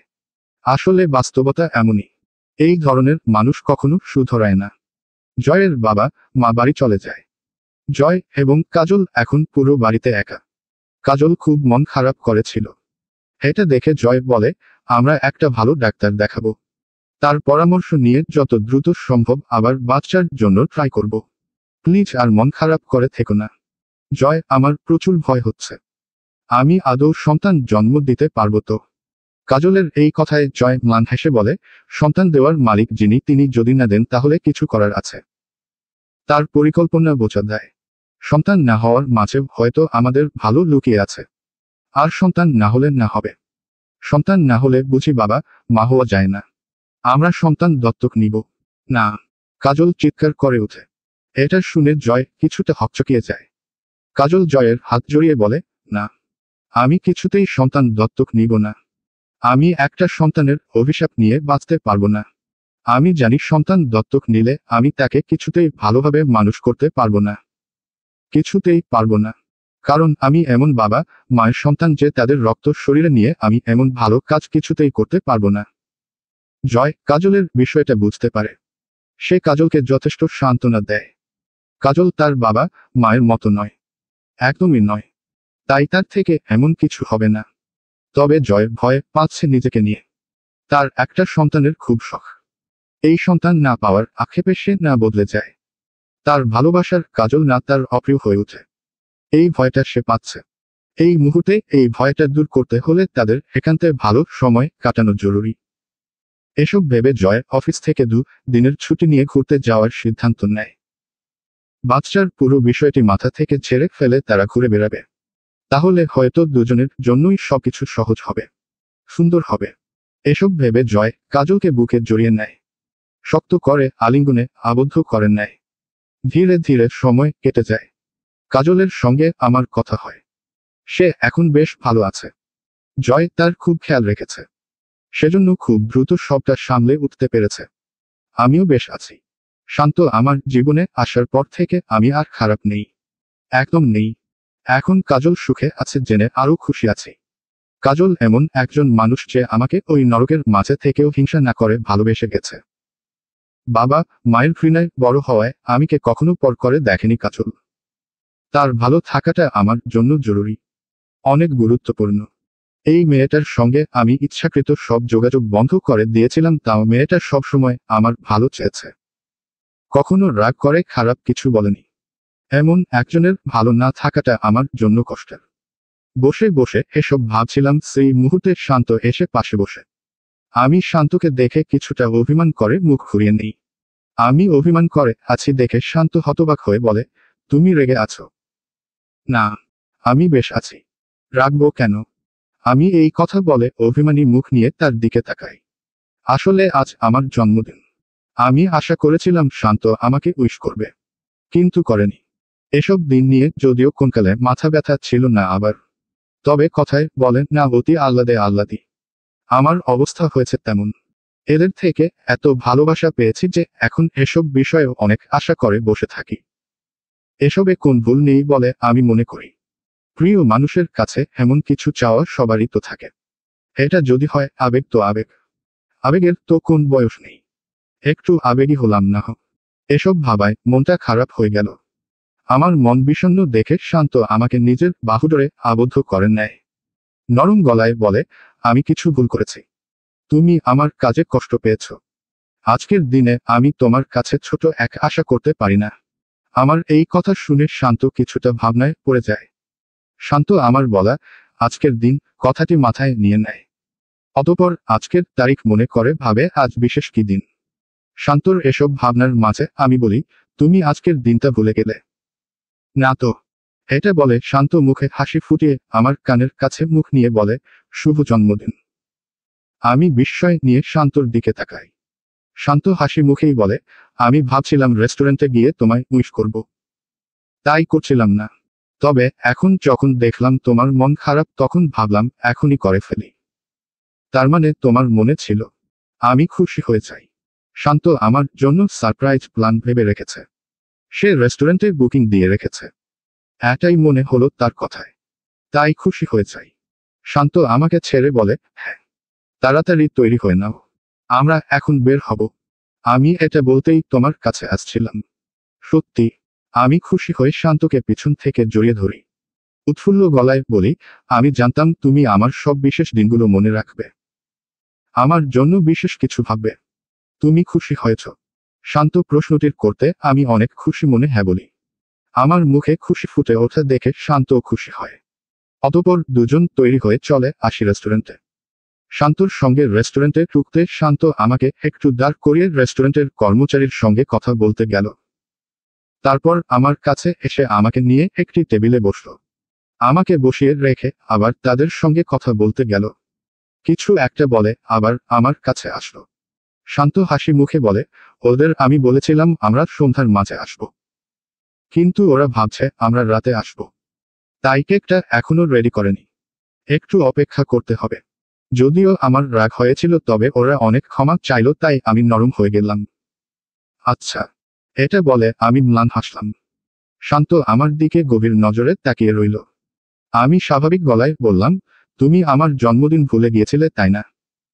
আমাকে খুশি করতে তখন বললে রেস্টুরেন্ট বুকিং করেছ, এখানে বসে আমরা গল্প করব, কেক কাটবো এটা ভেবে রেখেছ, তাই না? আমার মুখে এই কথাটি শুনে শান্তর মুখটা মলিন হয়ে গেল। সে আমার ডান হাতটি ধরে বলে, থাক না কিছু মিথ্যে সত্যি হয়।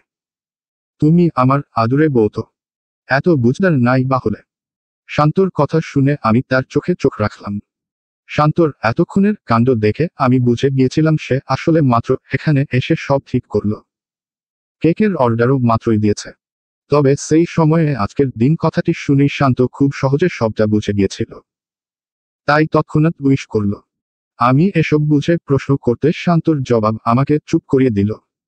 শান্ত মুখের মলিনতা দূর করে হাসি ফুটিয়ে বলে, কিছু মিথ্যে সত্যি হয়ে থাকলে যদি প্রিয় মানুষের খুশি দেখা যায়, তবে কিছু মিথ্যে সত্যি হয়ে থাকুক না পুষ্প, সবকিছু বুঝতে নেই। আমার সঙ্গে এখানে এসে তুমি খুশি হয়েছ তো? শান্তর প্রশ্নে আমি মাথা নাড়ালাম। অবশ্যই খুশি হয়েছি। শান্ত এটা শুনে বলে, তাহলে খুশিটুকুই থাক। যেসব ভাবলে খুশিটা নষ্ট হবে সেসব না ভাবি। কিছু ভুল মিথ্যের চাদরে পড়ুক না ঢাকা। সংসারে এমন মিথ্যের চাদর না থাকলে খুশি থাকা যায় না। শান্তর কথার ভাবার্থ বুঝে আমি সত্যি খুশি হলাম। এই মানুষটা খুবই চমৎকার। এর কথা শুনে আপনি খুশি হতে বাধ্য। তবে শান্তর কথা শোনার পর আমার কিছুটা আফসোসই হচ্ছে। এত সহজে শান্তর মিথ্যাটা আমার ধরা উচিত হয়নি, একদমই উচিত হয়নি। তবে খুব অল্প সময়ের ব্যবধানে শান্ত আমাকে ভুলিয়ে দিল আমি তার মিথ্যে যে ধরেছিলাম। তার চমৎকার ব্যবহার, ছোট ছোট যত্ন সবকিছু মিলিয়ে সেদিন আমি অনেক সুন্দর সন্ধ্যা কাটালাম। শান্তর সঙ্গে সময় কাটালে আমার দিনটা এমনই যায়। পরবর্তী দিন সকালে ঘুম ভাঙতে আমি আমার পায়ে নূপুর দেখতে পেলাম। নূপুর দেখে অবাক হয়ে গেলাম। শান্তকে ঘুম থেকে তুলে বললাম, এটা কি? আয় হায়, এটা কি হলো? আমার বউ অন্ধ হয়ে গেল। এখন এই অন্ধ বউকে নিয়ে আমি কি করব? আমি কিভাবে সংসার করব? আমার তো সব শেষ। শান্তর মজা শুনে আমি বিরক্ত হলাম। বিরক্তি নিয়ে বললাম, মজা করো না। আমার এত সুন্দর ঘুম নষ্ট করে বলছো মজা করো না? এটা কেমন কথা? দেখতেই তো পাচ্ছ ওটা কি। আবার জিজ্ঞেস করছো কেন? হ্যাঁ, দেখতে পাচ্ছি। এটা নূপুর। আমার প্রশ্ন হলো, এই নূপুর কোথা থেকে এলো এবং কখন আমার পায়ে ঢুকলো? নূপুর যেখান থেকে আসার সেখানে থেকে এলো, যেভাবে পায়ে ঢোকার সেভাবে ঢুকলো। শান্তর এমন হেয়ালিপনায় আমি বিরক্ত হয়ে তার দিকে তাকিয়ে আছি। এটা দেখে শান্ত হেসে বলে, তোমার জন্মদিনের উপহার এটা। এটা বলে শান্ত মিষ্টি এক হাসি দিয়ে বিছানা থেকে উঠে যায়। আমি পায়ে থাকা নূপুর জোড়া দেখতে থাকি। আবেগের বয়সে সিনেমা দেখে মাঝে মাঝে কল্পনা করতাম আমার বিয়ে হবে, সংসার হবে। সেই সংসারে আমার স্বামী আমাকে খুব ভালোবাসবে। আর একদিন আমি উপর হয়ে শুয়ে থাকব, পা দুটো খাটের বাহিরে থাকবে। সেই সময়ে আমার স্বামী এসে আমার পায়ে নূপুর পরিয়ে দিবে। আমি বিছানা থেকে উঠে পায়ে নূপুর দেখে অবাক হব। সেই সঙ্গে হৃদয়ে থাকবে অন্যরকম অনুভূতি। আমার সেই পাগলামিময় স্বপ্নের কথা শান্তকে কখনো বলেছি কি না মনে পড়ছে না। তবে এটা সত্যি হওয়ায় আমার মনটা খুশি হলো। হৃদয়ে অন্যরকম অনুভূতির জন্ম হলো। সব কেমন স্বপ্নের মতো। আমি বিছানা থেকে মেঝেতে নেমে দাঁড়াই। দুই পা বাড়িয়ে দেই, পায়ের নূপুরের ঝনঝন শব্দ শুনি। আবার থেমে যাই। একদম ছোট বাচ্চাদের মতো কাণ্ড করে বসলাম। ছোটরা যেমন তার চাওয়া জিনিসটা পেয়ে যায় তখন যেমন খুশি হয় আমি তেমনই খুশি হলাম। তারা যেভাবে বারবার সেই জিনিসটা দেখে সেভাবেই দেখছি। আমি এসব করছিলাম সেই সময়ে শান্ত এসে আমার গালে চুমু দিয়ে বসে। আমি চোখ ঘুরিয়ে তার দিকে তাকাতে সে তার 32 পাটির দাঁত বের করে বলে, পছন্দ হয়েছে। খুব। আমার মুখে এই কথা শুনে শান্ত মজা করে বলে, শুধু খুব। খুব বেশি নয়। না। এটা বলে আমি শান্তর গলা জড়িয়ে ধরে বললাম, খুব বেশি পছন্দ তো এটা। এটা ছাড়া কেউ খুব বেশি পছন্দ হবে না। শান্ত আমার কথা বুঝতে পেরে খুশি হয়ে আমার নাকের সাথে নাক ঘষে বলে, এত পছন্দ আমায়? হ্যাঁ। তোমার চেয়েও বেশি তোমায় পছন্দ করি। তুমি আমাকে যতটা না পছন্দ করো তার চেয়ে বেশি। হ্যাঁ। তাই তো বাবা, মায়ের কথা শুনে মনের কথা গোপন করছিল। আমার চেয়ে বেশি পছন্দ করো তাই। শান্তর মুখে এই কথা শুনে আমার মুখটা মলিন হয়ে গেল। সত্যি সেদিন ভুল সিদ্ধান্ত নিয়েছিলাম। শান্ত আমার মুখের মলিনতা দেখে বলে, পুষ্প তোমার আমাকে আমার চেয়ে বেশি পছন্দ করতে হবে না। আমার মতো পছন্দ করো। যতটা করলে তুমি আমাকে ছেড়ে যাওয়ার কথা কখনো স্বপ্নেও ভাববে না। মনের অজান্তেও এই কথাটি মাথায় আনবে না। শুধু ততটা ভালোবাসা আমায় দাও। আমি শান্ত সারা জীবন তোমারই থাকব। শান্ত এই কথা শুনে আমি খুশি হই। আমার মুখের মলিনতা দূর হয়। আমি তাকে শক্ত করে জড়িয়ে ধরে বলি, আমি তোমাকে কখনো ছেড়ে যাব না শান্ত। তোমাকে ছাড়া আমি যে বাঁচতে পারবো না। শেষ হয়ে যাব। এত অন্যের উপর নির্ভর করা উচিত নয়। শান্তর কথা শুনে আমি তাকে থামিয়ে দিলাম। তারপর বললাম, তোমার যৌক্তিক ব্যাখ্যা শুনতে চাই না। তুমি শুনে রাখো শান্ত, তোমার মতো কেউ একজন জীবনে থাকলে সারা জীবন নির্ভরশীল হয়ে থাকা যায়। এই নির্ভরতায় পথ হারাবার ভয় নাই। একদমই নেই। এটা শুনে শান্ত জবাব দেয় না। সে শুধু হাসে। আমি তার হাসির মধ্য দিয়ে তার জবাব খুঁজে নিই। অবশ্যই সেটা ভালোবাসার জবাব। ধীরে ধীরে সময় কেটে যায়। দিন কেটে সপ্তাহ নয়, সপ্তাহ শেষে মাস। মাস শেষে প্রায় বছর ঘনিয়ে আসছে। বিবাহিত জীবনের এই 1 বছরে আমি আমাকে নতুনভাবে চিনেছি। সংসার যে শুধু দুঃখের হয় না তার বাস্তব উদাহরণ আমি। অবশ্য শান্তর পরিবারের মতো চমৎকার এক পরিবার পেয়েছি বলেই সুখের হয়েছে। তবে এর মানে এটা নয় যে ঝামেলা হয়নি। হ্যাঁ, কিছু সমস্যা তো হয়েছে। বাবা মা খুব ভালো। তবে মাঝে মাঝে আমার কিছু কাজ মাকে কষ্ট দিয়েছে। মায়ের কিছু কাজ আমাকে কষ্ট দিয়েছে। দিন শেষে আমরা নিজেদের ভুল বুঝে সেই ভুল শুধরে নিয়েছি বলেই আমাদের মাঝে এত ভালো সম্পর্ক তৈরি হয়েছে। শান্তর সঙ্গেও প্রায় সময় মান অভিমান হয়েছে। সেটা দূরও হয়ে গিয়েছে। একবার অবশ্যই খুব বেশি ঝগড়া হয়েছিল আমাদের। সেবার আমাদের ঝামেলা মেটাতে বাবা মায়ের প্রয়োজন পড়েছিল। বাবা শান্তকে নিয়ে সেদিন পুরো রাত আলাদা সময় কাটিয়েছে। সেই সময়ে সে শান্তকে কি বলেছে জানি না, পরবর্তী দিন শান্ত আবার আমার সঙ্গে সব মিটিয়ে নিয়েছে। আমিও তাতে সাড়া দিয়েছে। কারণ শুধু শান্তকে নয়, মাও সেদিন সারা রাত আমাকে বুঝিয়েছে। এভাবেই শান্তর সঙ্গে আমার ঝামেলা হলে বাবা মা আমাদের বুঝিয়েছে। বাবার সঙ্গে শান্তর বা মায়ের সঙ্গে আমার সমস্যা হলে শান্ত সব মিটমাট করেছে। পুরো সংসার জুড়ে এক তর্কে সবাই মুখ ফুলিয়ে কখনো থাকেনি বলেই সংসারটা সুখের হয়েছে। এজন্য অবশ্যই সবাইকে সম্পর্ককে গুরুত্ব সহকারে নিতে হয়েছে। এভাবেই দেখতে দেখতে প্রায় 1 বছর হতে চলল। সামনে আমাদের বিবাহ বার্ষিকী। এটা নিয়ে অবশ্য শান্ত খুব আগ্রহী। যদিও সে আমাকে সারপ্রাইজ দিতে চাচ্ছে তবে আমি সেটা আগেই বুঝে গিয়েছি। কিন্তু এর মাঝেই ঘটে গেল চমৎকার এক কাণ্ড। শান্তর আগে তাকেই আমি সারপ্রাইজ দেওয়ার সুযোগ পেয়েছি। বাবা মা সেদিন ভাগ্যক্রমে মামাদের বাড়ি গিয়েছিল। আমি সাথে যাইনি। তাই বাবা অবশ্য শান্তকে ফোন করে বিকালেই ডেকে নিতে বলেছিল। তবে আমি নিইনি। খবরটি যখন আমি জানতে পেরেছি তখন মনে হলো এটার জন্য হলেও শান্তকে ডাকার প্রয়োজন নেই। সে তার সময় বাড়ি ফিরুক। শান্ত ঘরে ঢুকতেই চোখ থমকে দাঁড়ালো। দেয়ালের কোণে কোণে শাড়ি ঝুলিয়ে রাখা হয়েছে, যেন রঙিন পর্দা। কারো রেশমি আঁচল জানালায় টাঙানো, হাওয়ায় দুলছে মৃদু পর্দার মতো। মেঝেতে বিছানো পুরনো সুতির শাড়ি, যেন রঙিন গালিচা।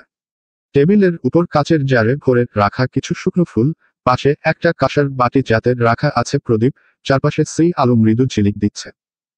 ঘরের মাঝখানে দাঁড়িয়ে আছে পুষ্পা। তার গায়ে নীল রঙের একটি স্নিগ্ধ জামদানি শাড়ি, আঁচল হালকা মেঝেতে ছুঁই ছুঁই করছে। খোলা চুল এলোমেলোভাবে কাঁধ ছুঁয়ে আছে, হাতের রূপালি চুড়ি হালকা শব্দ তুলছে। শান্ত ঢোকার শব্দে সে ধীরে ধীরে মুখ ঘুরায়। চুলের ফাঁক দিয়ে চোখ উকি দেয়, ঠোঁটের কোণে লাজুক হাসি। শান্ত তাকিয়ে থাকে অবাক দৃষ্টিতে, ঘর যেন মুহূর্তেই এক জাদুকরী আবেশে ভরে যায়। সাজানো ঘর, মৃদু আলো আর নীল জামদানিতে মোড়া পুষ্প, সব মিলিয়ে দৃশ্যটা তাকে একেবারে মুগ্ধ করে ফেলে। শান্ত ধীরে ধীরে পুষ্পের দিকে এগিয়ে আসে। অবাক গলায় বলে, আমাদের বিবাহ বার্ষিকী তো এখনো 1 মাস পর। তাহলে এসব আয়োজন কেন? আজ তো আমার জন্মদিনও নয়। এটা শুনে পুষ্প মুচকি হাসে। সে শান্তর দিকে তাকিয়ে চোখ টিপ দেয়। শান্ত কিছুটা হকচকিয়ে যায়। পুষ্প ধীরে ধীরে তার কাছে আসে আর বলতে থাকে, এই অবস্থায় বাহিরে গেলে তুমি খুশি হতে না। তাই ঘরের সব জিনিসপত্র দিয়েই ঘরটা সাজিয়ে নিলাম। সুন্দর না? হ্যাঁ সুন্দর। কিন্তু আজ বিশেষ কি? আমার তো তেমন কিছু মনে পড়ছে না। আমি কিছু ভুল করলাম পুষ্প? না তো। তুমি তো জানোই না।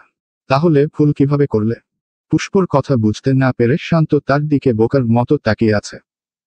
পুষ্প এসে তার গলায় হাত রেখে তার কানের কাছে মুখ নিয়ে বলে, তুমি খুশি? বাবা মা বাসায় নেই, তাই ভাবলাম এই বিশেষ দিন কিছুটা বিশেষ করি। বুঝিয়ে বলবে প্লিজ? শান্ত এখনো বুঝতে না পেরে অনুরোধ করে। পুষ্প লাজুক হাসি দিয়ে টেবিলের দিকে ইশারা করে। শান্ত সেদিকে তাকিয়ে প্রেগন্যান্সি কিট দেখে অবাক হয়। সে তৎক্ষণাৎ পুষ্পের চোখে চোখ রাখে। পুষ্প সম্মতি দিতে শান্তর মুখটা হা হয়ে যায়। কয়েক মুহূর্তের মাঝে নিজেকে সামলে শান্ত খুশিতে পুষ্পকে শক্ত করে জড়িয়ে ধরে ঠান্ডা গলায় জিজ্ঞেস করে, সত্যি? সত্যি। শান্তর কথায় আমি আবার সম্মতি জানালাম। শান্ত খুশিতে আমাকে কোলে তুলে নিল। খুশি মনে বলে, ইস এত বড় কাণ্ড আমি ঘটালাম। এমন সময় এমন কথা শান্তর দ্বারাই সম্ভব। আমি তার কথা শুনে শব্দ করে হেসে দিলাম। অতঃপর বললাম, না। আকাশ থেকে টুপ করে পড়ল। আমার কথা শুনে শান্ত হাসল। সে আমাকে বিছানায় বসিয়ে আমার পাশে বসে আমার হাত জড়িয়ে রেখে বলে, আজ আমি খুব খুশি। খুব খুব খুশি। কিছু খুশি রেখে দাও। সব এখন শেষ করলে হবে। বাচ্চাটাকে আসতে দাও। তারপর খুশি হও। ধীরে ধীরে বাবা হয়ে ওঠো। আমার কথা শুনে শান্ত মুচকি হেসে বলে, ধীরে ধীরে বাবা হব কি? আমি তো বাবা হয়ে গেছি।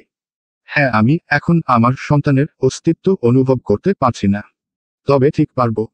আমি তোমায় এবং আমার বাচ্চার এত যত্ন নিব যে সে ভূমিষ্ঠ হওয়ার আগেই আমি তাকে অনুভব করতে পারবো। সেও আমাকে অনুভব করতে পারবো।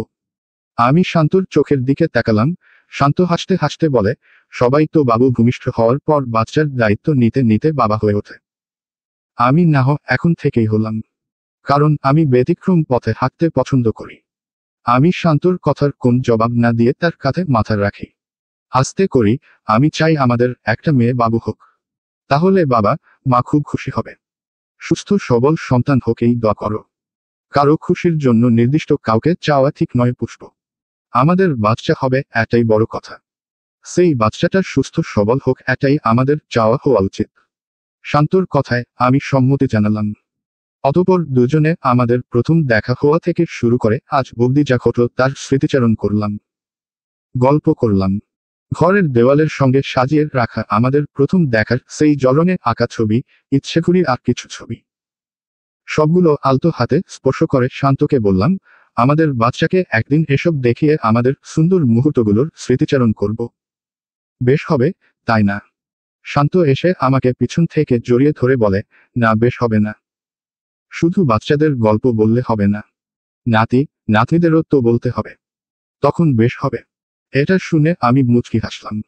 জবাব দিলাম না। শান্ত আমার কানের কাছে মুখ নিয়ে বলে, 100 বছর তোমার সঙ্গে কাটাতে চাই পুষ্প। বার্ধক্য আমাকে কাবু করতে পারবে না যদি তুমি সঙ্গে থাকো। আমাকেও কাবু করতে পারবে না। পথ চলতে কোন লাঠির প্রয়োজন হবে না যদি তুমি সঙ্গে থাকো শান্ত। তোমার সঙ্গ পেলে পথ হারাবার ভয় আমার বার্ধক্য এসে হানা দিতে পারবে না। কিছুতেই না।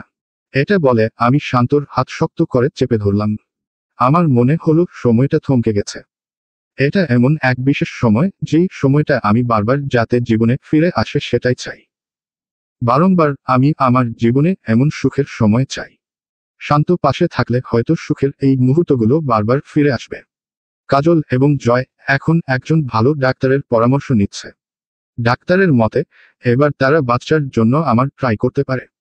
আশা করা যায় কোন সমস্যা হবে না। সেই সঙ্গে খুব শীঘ্রই কাজল আবার বাচ্চা গর্ভে ধারণ করতে পারবে। কাজল এবং জয়ের কোন সমস্যা নেই, তারা বাবা মা হতে পারবে, এটা শুনে দুজনেই খুব খুশি হয়। কাজলের আর দেরি সহ্য হচ্ছে না। সে জয়ের হাত ধরে খুব আবেগ নিয়ে বলে, জয় প্লিজ আমরা আজ থেকেই সব শুরু করি। আমাদের জীবনকে পরিপূর্ণ করতে এবার একজনের প্রয়োজন, খুব প্রয়োজন। আমিও তো চাই কাজল, বাকিটা আল্লাহর ইচ্ছা, আল্লাহ যখন চাইবে তখন ঠিকই হবে। জয়ের কথা শুনে কাজল খুশি হয়। সে জয়কে জড়িয়ে ধরে। এই মানুষটির জন্যই কাজল এখনো ঠিক আছে। প্রথম বাচ্চা নষ্ট হওয়ার পর অনেকের অনেক কথা শুনেছে, তবে সেসব গায়ে মাখেনি, কারণ তার পাশে তার স্বামী ছিল। একজন মেয়ের জন্য এটাই তো বড় পাওয়া। তার স্বামী যদি তার পাশে থাকে তাহলে সে যেকোনো কিছুর মোকাবিলা করতে পারে। তাছাড়া স্বামীর সঙ্গ লোকের কটু কথা বন্ধ করতেও সাহায্য করে। এই দিক দিয়ে কাজলও বেশ ভাগ্যবতী। সংসার জীবনের প্রথমে হয়তো জয়ের ব্যবহারে সে কষ্ট পেত, তবে আজ আর সেই কষ্ট নেই। তারা দুজন এসব ভাবছিল সেই মুহূর্তে তার মা ফোন দেয়। কাজল ফোন ধরতে মা বলে, শুনলাম তোর তো বাচ্চা হতে কোন সমস্যা নেই, এবার নিয়ে নে। শুনছিস তো পুষ্প মা হচ্ছে। এটা শুনে এলাকার লোকজন আমাকে কটু কথা বলছে, তুই সুখবরটা দে। তারপর আমিও তাদের মুখে জামা ঘষে দেই। মায়ের মুখে এই কথা শুনে কাজল ফোন কেটে দেয়। এরা সুধরানোর নয়। কাজলের বাবা মা এবং জয়ের বাবা মায়েরা যুগ যুগ ধরে একই রকম থাকে। হ্যাঁ, তবে মাঝে হয়তো একটু গিরগিটির মতো রং বদলায়, ভালো মানুষ হওয়ার নাটক করে, কিন্তু এরা কখনোই তাদের ভুল বুঝতে পারে না। এরা ভুলগুলো সেই সময়ে উপলব্ধি করে যখন জীবনের অন্তিম মুহূর্তে তারা বিছানায় পড়ে গিয়ে তারা যাদের সবচেয়ে বেশি অবহেলা করেছে তাদের সঙ্গ পায়, তাদের সেবা পায়। সেই সময়ে তাদের সব ভুলের জন্য আফসোস হয়, কিন্তু বাস্তবে দাঁড়িয়ে সেই সময়ে আফসোস করে আদৌ কিছু করা সম্ভব নয়। সারা জীবনের দুঃখ তার সেই সময়ে চাওয়া ক্ষমায় কখনো ঘুচে যায় না, কখনো নয়। ধীরে ধীরে সময় কেটে যায়। আমার পেট উঁচু হতে শুরু করে। গর্ভাবস্থায় পুরো সময়টা জুড়ে শান্ত এবং বাবা মা আমার বেশ যত্ন করেছে। শান্ত সেই সকালে আমাকে অফিসে দিয়ে আসতো, আবার অফিস শেষ হওয়ার আগেই আমার অফিসের সামনে গিয়ে দাঁড়িয়ে থাকতো, যাতে আমি বের হয়ে তাকে দেখতে না পেয়ে চিন্তিত হয়ে না পড়ি। এই সময়ে চিন্তা করা ভালো নয়। এসব করে শান্তর নিজের ব্যবসার কাজে মনোযোগ দেওয়া হয় না। এখানে শোরুমে যাও যেত পলাশের, ওখানে এই মাসে একবারও যায়নি। শান্তর এই যত্নগুলো আমার বেশ লাগে, যদিও এই সময়ে সব স্বামী এভাবে পাশে থাকতে পারে না। আসলে সবাই তো শান্তর মতো ব্যবসায়ী নয়, নিজের অধীনে কাজ করে না, যে যখন খুশি তখন সব ছেড়ে বাসায় পড়ে থাকতে পারে। অন্যের অধীনে চাকরি করলে শান্ত এত সময় আমাকে কখনো দিতে পারবো না।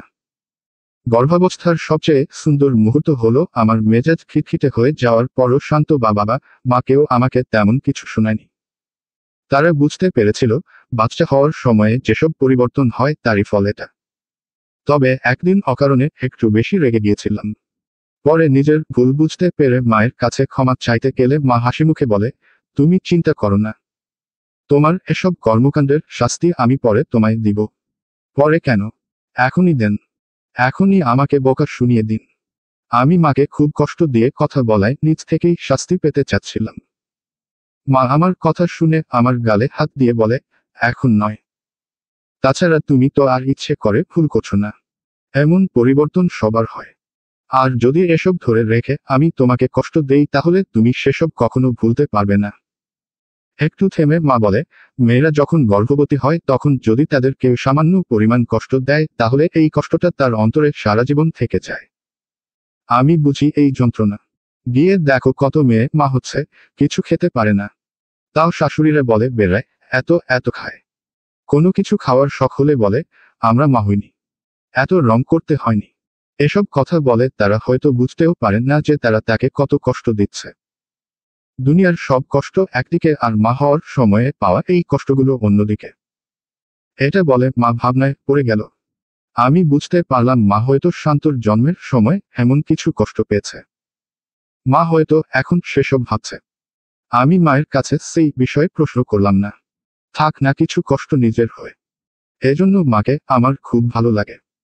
যেখানে প্রায় মানুষ তাদের অতীতে পাওয়া কষ্টগুলো নিজেদের বৌমার উপর দিয়ে শোধ নিতে চায়, সেখানে মা সেই কষ্ট থেকে শিক্ষা নিয়ে বৌমাকে সেসব সুখ দিচ্ছেন যেসব দিলে সে ভালো থাকবে।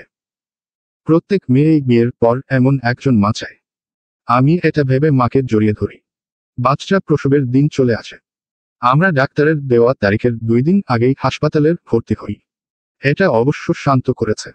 যখন থেকে শুনেছে আমাদের যমজ বাচ্চা হবে তখন থেকে সে আমাকে নিয়ে বেশ চিন্তিত হয়ে পড়ে। এতটাই চিন্তিত যে সব ছেড়ে আমার সঙ্গে বাড়ি বসে থাকতে শুরু করে। সারাদিন আমার মনটা আনন্দে থাকবে কিভাবে সেটা দেখছে। যত্নের পরিমাণ দ্বিগুণ বাড়িয়ে দিয়েছে। এসব দেখে অবশ্য বাবা বলছিল, হ্যাঁ, কাজবাজ সব ছেড়ে দিয়ে বাসায় পড়ে থাকো। তোমার বাচ্চারা এসে না খেতে পেয়ে পথে নামুক। এসব শুনে শান্ত অবশ্য গুরুত্ব না দিয়ে মজা করে বলতো, তুমি না বড়াই করতে তোমার যা আছে তা দিয়ে আমার 3 পুরুষ খেতে পারবে। তাহলে আবার আমার বাচ্চাদের পথে নামতে হবে কেন? শান্তর কথা শুনে বাবা নিজের কথায় নিজে ফেঁসে যায়। জবাব খুঁজে পায় না। হাসপাতালের বেডে শুয়ে এসব কথাই ভাবছিলাম। ওদের গর্ভে থাকা অবস্থায় বাড়িতে ঘটা মজার ঘটনাগুলো মনে করে নিজেকে খুশি রাখছিলাম। শান্ত অবশ্য আমার হাত ধরে সেখানেই বসেছিল। বাবা এজন্য এখানে লজ্জায় আসেনি। মা এসব বললে শান্ত কিছুটা ভাব নিয়ে বলে, এখানে লজ্জার কি আছে? মনে হয় আমি পরের বউয়ের হাত ধরে আছি। শান্তর এসব ছেলে মানুষই দেখে আমি মনে মনে হাসি। আমারও যে তার কাণ্ডে লজ্জা লাগছে সেটা বলে শান্ত বলে, লাগুক। একটা কথা বুকে হাত দিয়ে বলো তো, তুমি খুশি হচ্ছ না? আমি জবাব দেই না। এটা অবশ্য ঠিক। মনে মনে বেশ খুশি হচ্ছি। 2 দিনের সমস্ত পরীক্ষা নিরীক্ষা করে জানানো হলো, আমাদের সিজার করতে হবে। যমজ বাচ্চা নর্মাল ডেলিভারি হওয়ার সম্ভাবনা এমনিতে কম থাকে। সেখানে আমার কিছু জটিলতা রয়েছে। এটা শুনে শান্ত তৎক্ষণাৎ অপারেশন করার অনুমতি দিয়ে দিল। সে কোন রিস্ক নিতে চায় না। অতঃপর আমাকে অপারেশন করতে নিয়ে যাওয়া হলো। শান্ত অতীতে ঢুকানোর আগ অবধি আমার হাতটি শক্ত করে ধরেছিল। আমাকে ভরসা দিয়ে বলছিল, তুমি ভয় পেও না পুষ্প। আমি আছি। আমি সারা জীবন তোমার সঙ্গে থাকব। যদি তাও ভয় পাও তবে আমাদের সবচেয়ে সুখের মুহূর্তগুলো ভেবো। দেখবে তোমার সব স্মৃতির পাতায় আমি আছি। শুধুই আমি। তাই ভয় পাওয়ার কোন কারণ নেই। আমরা একসঙ্গে খুব ভালো থাকব। আমাদের সমস্ত ইচ্ছে পূরণ হবে। শান্তর কথা শুনে আমি হাসার চেষ্টা করি। যদিও মনের মধ্যে ভয় কাজ করছিল, তবে সেই ভয় প্রকাশ না করে আমি হাসি। শান্তকে কোন কথা না বলে অতীতে ঢুকি। তবে মনে মনে ঠিক বলছিলাম, জীবন নিয়ে আমার আর কোন আফসোস নেই শান্ত। কোন আফসোস নেই। ভেতরে পুষ্পের অপারেশন হচ্ছে। বাহিরে শান্ত, বাবা, মা, মামা, মামি, কাজল, জয় সবাই অপেক্ষা করছে। ঘণ্টা খানেকের মাঝে নার্স দুটো ফুটফুটে বাচ্চা নিয়ে বাহিরে আসে। সে খুশি মনে বলে, আপনাদের ছেলে মেয়ে 2 বাবুই হয়েছে। এই কথা শুনে সবাই খুশি হয়। তবে শান্ত বাচ্চাদের দিকে নজর না দিয়ে পুষ্পর কথা ভাবছিল। এই মুহূর্তে তার ভীষণ চিন্তা হচ্ছিল। নার্স বাচ্চাদের এগিয়ে দিলে বাবা, মা এগিয়ে আসে। মা বাচ্চাদের নিষ্পাপ মুখের দিকে তাকিয়ে খুশি হয়। সে একবার বাবার দিকে তাকায়। বাবাও আবেগ নিয়ে বাচ্চাদের দিকে তাকিয়ে আছে। মা নার্সকে বলে, মেয়ে বাবুটাকে ওর কাছে দিন। বাবা এটা শুনে কিছুটা অবাক হয়ে মায়ের দিকে তাকায়। নার্স বাচ্চাটিকে বাবার দিকে এগিয়ে দেয়। তবে বাবা ধরে না। সে কিছুটা অন্যমনস্ক হয়ে পড়ে। মা চোখের ইশারায় বলে, ধরো। তোমাকে এই মেয়ের থেকে কেউ কখনো দূরে করতে পারবে না। মায়ের ইশারায় বাবা ভরসা পায়। সে কাঁপা কাঁপা হাত বাড়িয়ে দেয়। আলতো হাতে বাচ্চাটিকে বুকের মাঝে জড়িয়ে ধরে সে চোখ বন্ধ করে দেয়। তার চোখ দিয়ে 2 ফোঁটা অশ্রু গড়িয়ে পড়ে। এটা খুশির নাকি বিরহের বলা যায় না। তবে তার স্মৃতিতে ভেসে ওঠে সেই কথাগুলো যখন সে তার ভাইয়ের বাসায় তার মেয়েকে দেখতে ক্ষণ ক্ষণ যেত। তখন তার ভাইয়ের বউ বিরক্ত নিয়ে বলতো, ভাইয়ের রোজ রোজ এখানে না এসে আপনি বরং সমস্ত কাজবাজ বাদ দিয়ে এখানেই থেকে যান। আমরা না হয় আপনাকে পালব। আপনার ভাই ভেবে নিবে সে এক পঙ্গু লোককে পালছে। তার এই কথায় বাবা পুরো হতভম্ব হয়ে যায়। সে স্বপ্নেও ভাবেনি ভাবি এসব কথা বলবে। বাবা কিছুটা মলিন গলায় বলে, বিশ্বাস করো এখানে আমার কোন চাওয়া পাওয়া নেই। শুধু ঝুমুকে একটু দেখতে আসছে। মায়ের চেয়ে মাসির দরদ বেশি। 2 টাকার খেলনা নিয়ে এসে আমার মেয়ের দিকে কুঞ্জর দেন সেটা আমি ভালোই বুঝি। সেদিন এই অল্প কথায় চাচি থামেনি। বাবাকে কথার আঘাতে এতই জর্জরিত করেছে যে সে সেদিনের পর কোনোদিন তাদের বাড়ি যায়নি। ধীরে ধীরে সম্পর্ক ঠিক হয়েছে ঠিকই, কিন্তু সে কখনো সেই স্মৃতি ভুলতে পারেনি। সেদিনের পর ঝুমুর কথা ভেবে সে অনেক কান্না করেছে। সত্যি বলতে সে ঝুমুকে হৃদয় দিয়েই ভালোবেসেছিল, একদম মেয়ের মতো করে। সেই কষ্ট ভুলতে তারা আবার বাচ্চার জন্য অনেক চেষ্টা করছিল, কিন্তু হয়নি। মা ও বাবার আবেগটা বুঝতে পেরে খুব কষ্ট পেত। সে যদি একটা মেয়ের জন্ম দিতে পারত, কিন্তু ভাগ্যের উপর তো কারো হাত নেই। এসব কথা ভেবে বাবা শান্তর মেয়েকে বুকে জড়িয়ে ধরেই চোখের পানি বিসর্জন দেয়। এটা বিরহ এবং সুখ মিলিয়ে ঝরে পড়ছে। একদিকে পুরনো স্মৃতি ভেবে যেমন কষ্ট হচ্ছে তেমন আনন্দও হচ্ছে। তার বুকে তার শান্তর মেয়ে। সে মনে মনে বলে, আমার সোনা দাদু, আমি তোমার এত ভালো খেয়াল রাখব যে তুমি বড় হয়ে কখনো আমায় ভুলে যাবে না। আমাকে ছোটবেলায় যেভাবে ভালোবাসতে সেভাবেই ভালোবাসবে। আমি কথা দিচ্ছি, আমি তোমার খুব খেয়াল রাখব। মা ছেলে বাবুটিকে কোলে নিয়ে বাবার দিকে তাকিয়ে আছে।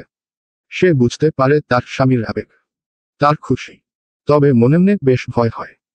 অতিরিক্ত আদর দিতে গিয়ে যদি সে কোন ভুল করে, সেই ভুলগুলো যদি শান্ত বা পুষ্প সহ্য করতে না পারে, এই ভয়টা তার হৃদয়ে কাজ করে। এসব ভাবনার মাঝে অন্যরা বাচ্চাদের দেখার আগ্রহ প্রকাশ করলে বাবা এবং মা দুজনেই বাস্তবে ফিরে আসে। বাবা শান্তর মেয়েকে বুকে নিয়ে বলে, তোমরা ছেলে বাবুকে কোলে নাও।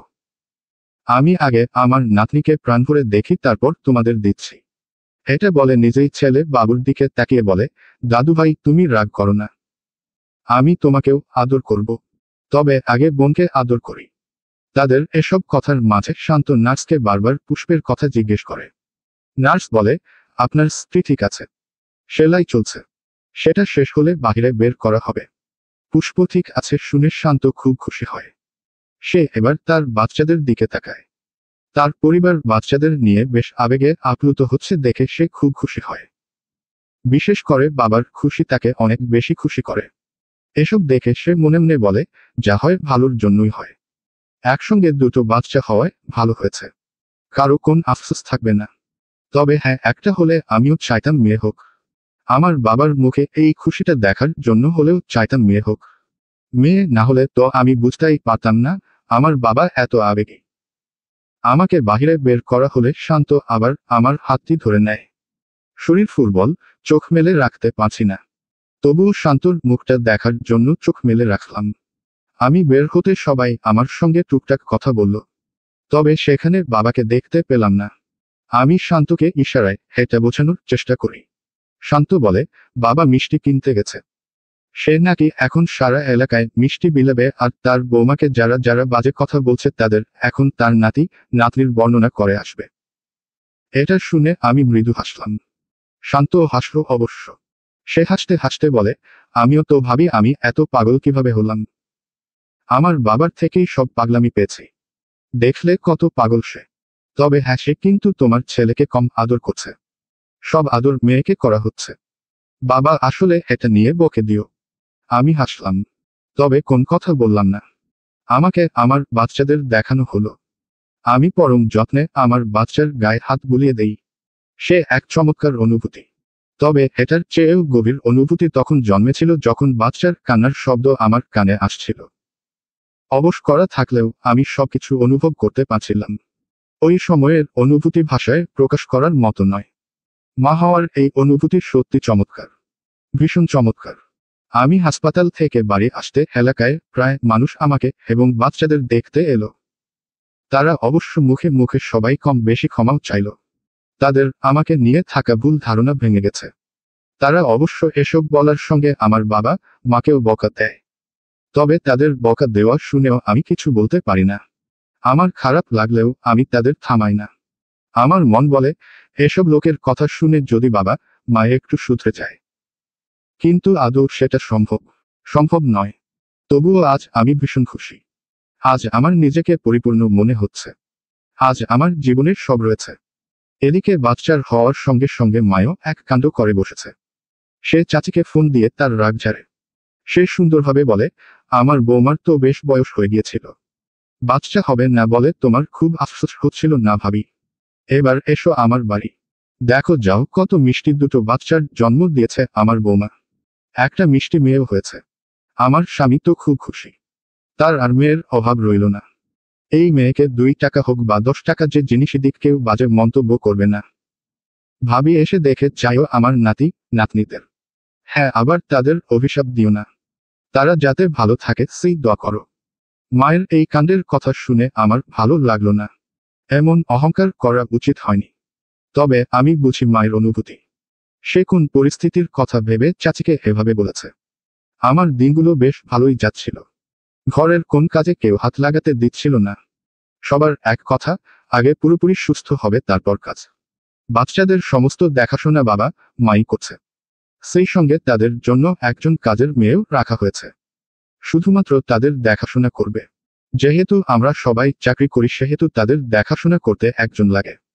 আমার শাশুড়ি অবশ্য বলে দিয়েছে, যতই কাজের মেয়ে রাখা হোক, তুমি মা, চাকরি করো, ব্যস্ততা সব বাদ দিয়ে তুমি ওদের সেই সময় দিবে যাতে ওদের কখনো মনে না হয় ওরা ওদের মাকে পায়নি। মায়ের কোন অভাব অনুভব করেছে। বাচ্চা জন্ম দেওয়া যত সহজ, মা হওয়া কিন্তু তত সহজ নয়। মা একটি শব্দ নয়, এই শব্দের সঙ্গে জুড়ে রয়েছে অনেক অনেক দায়িত্ব। আমি মায়ের কথায় সম্মতি জানাই। আমি অবশ্যই ভালো মা হব। আমি ছোট থেকে যা পাইনি তা আমার সন্তানদের দিব। আমি বিছানায় বসে বই পড়ছিলাম। বাচ্চারা এখন তার দাদা দাদির কাছে। তাদের বাবা মা খুনসুটি করছিল। আমি ঘরে বসে সেসব শুনে হাসছিলাম। সেই মুহূর্তে শান্ত ঘরে এলো। সে ঘরে এসেই আমাকে কোলে তুলে নিল। আমি কিছুটা অবাক হয়ে বললাম, এখন এসব পাগলামি তোমার সঙ্গে যায়? কেন যায় না? অবশ্যই যায়। এটা বলে শান্ত আমার কপালে চুমু খায়। আমি তার গলা জড়িয়ে বলি, এখন বাবা হয়ে গেছ না? এখন? আমাকে থামিয়ে দিয়ে শান্ত বলে, থামো তো। বাচ্চার মা হয়ে গেছো বলে মনের বয়স 40 বানিয়ে ফেলো না। বাচ্চারা বুড়ো হয়ে গেলেও আমাদের ভালোবাসা কমবে না। কারণ ভালোবাসার কোন বয়স হয় না বুঝলে 40-এর রমণী। বেশ বুঝলাম। আপনার ভালোবাসা সবসময় 16-র কিশোরের মতোই থাকবে, তাই তো? আমার কথা শুনে শান্ত মাথা নাড়ায়, যার অর্থ হ্যাঁ। শান্ত ওই অবস্থায় আমাকে কোলে নিয়ে বাহিরে বের হয়। আমি তৎক্ষণাৎ বলে উঠলাম, কি করছো? বাবা মা দেখে ফেলবে। তারা তাদের ঘরে। দেখলেও সমস্যা নেই। তারা বুঝি প্রেম করেনি? এটা বলে শান্ত আমাকে কোলে নিয়ে বাড়ির ছাদে চলে আসে। খোলা আকাশের নিচে নক্ষত্রভরা রাত্রি যেন আকাশ জুড়ে ছড়িয়ে দিয়েছে স্বপ্নের মায়াজাল। তারার ভিড়ে এক টুকরো রূপালী দীপশিখার মতো নিস্তব্ধ চাঁদ দাঁড়িয়ে আছে। শান্ত, প্রশান্ত, অথচ অদ্ভুত আকর্ষণে ভরা। সেই আলোর স্নিগ্ধতায় ছাদ যেন অন্য এক জগতের রূপ নিয়েছে। আমি শান্তর কোলে নতশিরে বসে আছি, যেন সময় থমকে গেছে আমাদের জনকে ঘিরে। চারদিকে নীরবতার সুর বাজছে, দূরের বাতাসে হালকা শিহরণ বয়ে যায়, আর চাঁদের আলো এসে নিঃশব্দে ছুঁয়ে যায় আমাদের অব্যক্ত ভালোবাসা। মনে হয় রাত্রির এই আকাশ, চাঁদের এই জ্যোৎস্না আর আমাদের জনের নীরব একাত্মতা, সব মিলেই এক অমলিন কবিতা হয়ে উঠেছে। এই সুন্দর মুহূর্তে দাঁড়িয়ে শান্ত আমার কানের কাছে মুখ নিয়ে বলে, ভালোবাসবো। বাসো। আমি তো তোমার ভালোবাসার চাদরে সারা জীবন জড়িয়ে থাকতে চাই শান্ত। আমার কথা শুনে শান্ত মুচকি হেসে বলে, আমিও তোমায় সারা জীবন ভালোবাসতে চাই। তুমি, আমি, আর আমরা মিলে এক সুখের নীর সারা জীবন ইচ্ছেকরির সুতোয় বেঁধে রাখতে চাই। যেটা আমাদের নীর, শুধুমাত্র আমাদের নীর। ভালোবাসার নীর। আমি শান্তর চোখে চোখ রাখলাম। তার গালে চুমু খেয়ে বললাম, এই ভালোবাসার নীরের সবটুকু ভালোবাসা সইবার সহ্যশক্তি তিনি আমায় দিক। এটা বলে শান্তর গলা জড়িয়ে নিলাম। শান্ত খুশি হয়ে আমাকে আলিঙ্গনে জড়িয়ে নিল। সেই মুহূর্তে আমি বলে উঠলাম, তোমার বাবুই সোনা আমাদের হয়তো খুঁজছে। চলো এবার যাই। শান্ত মাথা নাড়ায়। সে আমাকে ছেড়ে উঠে দাঁড়ায়। আমিও উঠে দাঁড়াই। আমি পা বাড়াতে নিলে শান্ত আমার দিকে হাত বাড়িয়ে দেয়। আমি মুচকি হাসি দিয়ে তার হাতে হাত রাখি। শান্ত আমার হাতটি ধরে বলে, আমি, তুমি এবং আমরা ইচ্ছেকরির সুতোয় বাঁধা সুখের নীড়ে সারা জীবন কাটিয়ে দেওয়ার প্রতিশ্রুতি নিয়ে চলো না পাবারাই। আমি সম্মতি জানালাম। আমার সম্মতি পেয়ে শান্ত আমার হাত ধরে আমার সঙ্গে একসাথে এক পা বাড়িয়ে দেয়। এখান থেকে আমাদের জীবনের সুখের আরও একটি অধ্যায়ের সূচনা হয়। যেই অধ্যায় আমাদের বাবুই সোনা অর্থাৎ আমাদের বাচ্চারা সবচেয়ে গুরুত্বপূর্ণ ভূমিকা রাখবে। আমি শান্তর সঙ্গে এক পা করে সামনে এগিয়ে আসতে আমার চোখের ভাষায় আমাদের সেই দেখা হয়, কাছে আসার সমস্ত স্মৃতি ভেসে ওঠে। আর কানে ভেসে উঠে শান্তর বলা সেই কথা, ভালোবাসবো। সে এক অন্যরকম অনুভূতি, অন্যরকম প্রাপ্তির গল্প। এই প্রাপ্তির সঙ্গে সারা জীবন কাটিয়ে দেওয়ার স্বপ্ন নিয়ে আমি শান্তর হাতে হাত রেখে এগিয়ে চলি। শুধু ঘরের দিকে নয়, এই এগিয়ে চলা সুদূর ভবিষ্যতে একসঙ্গে পাড়ি দেওয়ার এগিয়ে চলা, যেই ভবিষ্যতে শুধু থাকবে একরাশ মুগ্ধতা, একরাশ প্রাপ্তির গল্প। শান্ত এবং পুষ্পের প্রাপ্তির গল্প সমাপ্ত। চ্যানেলটিকে সাবস্ক্রাইবও করে পাশে থাকুন।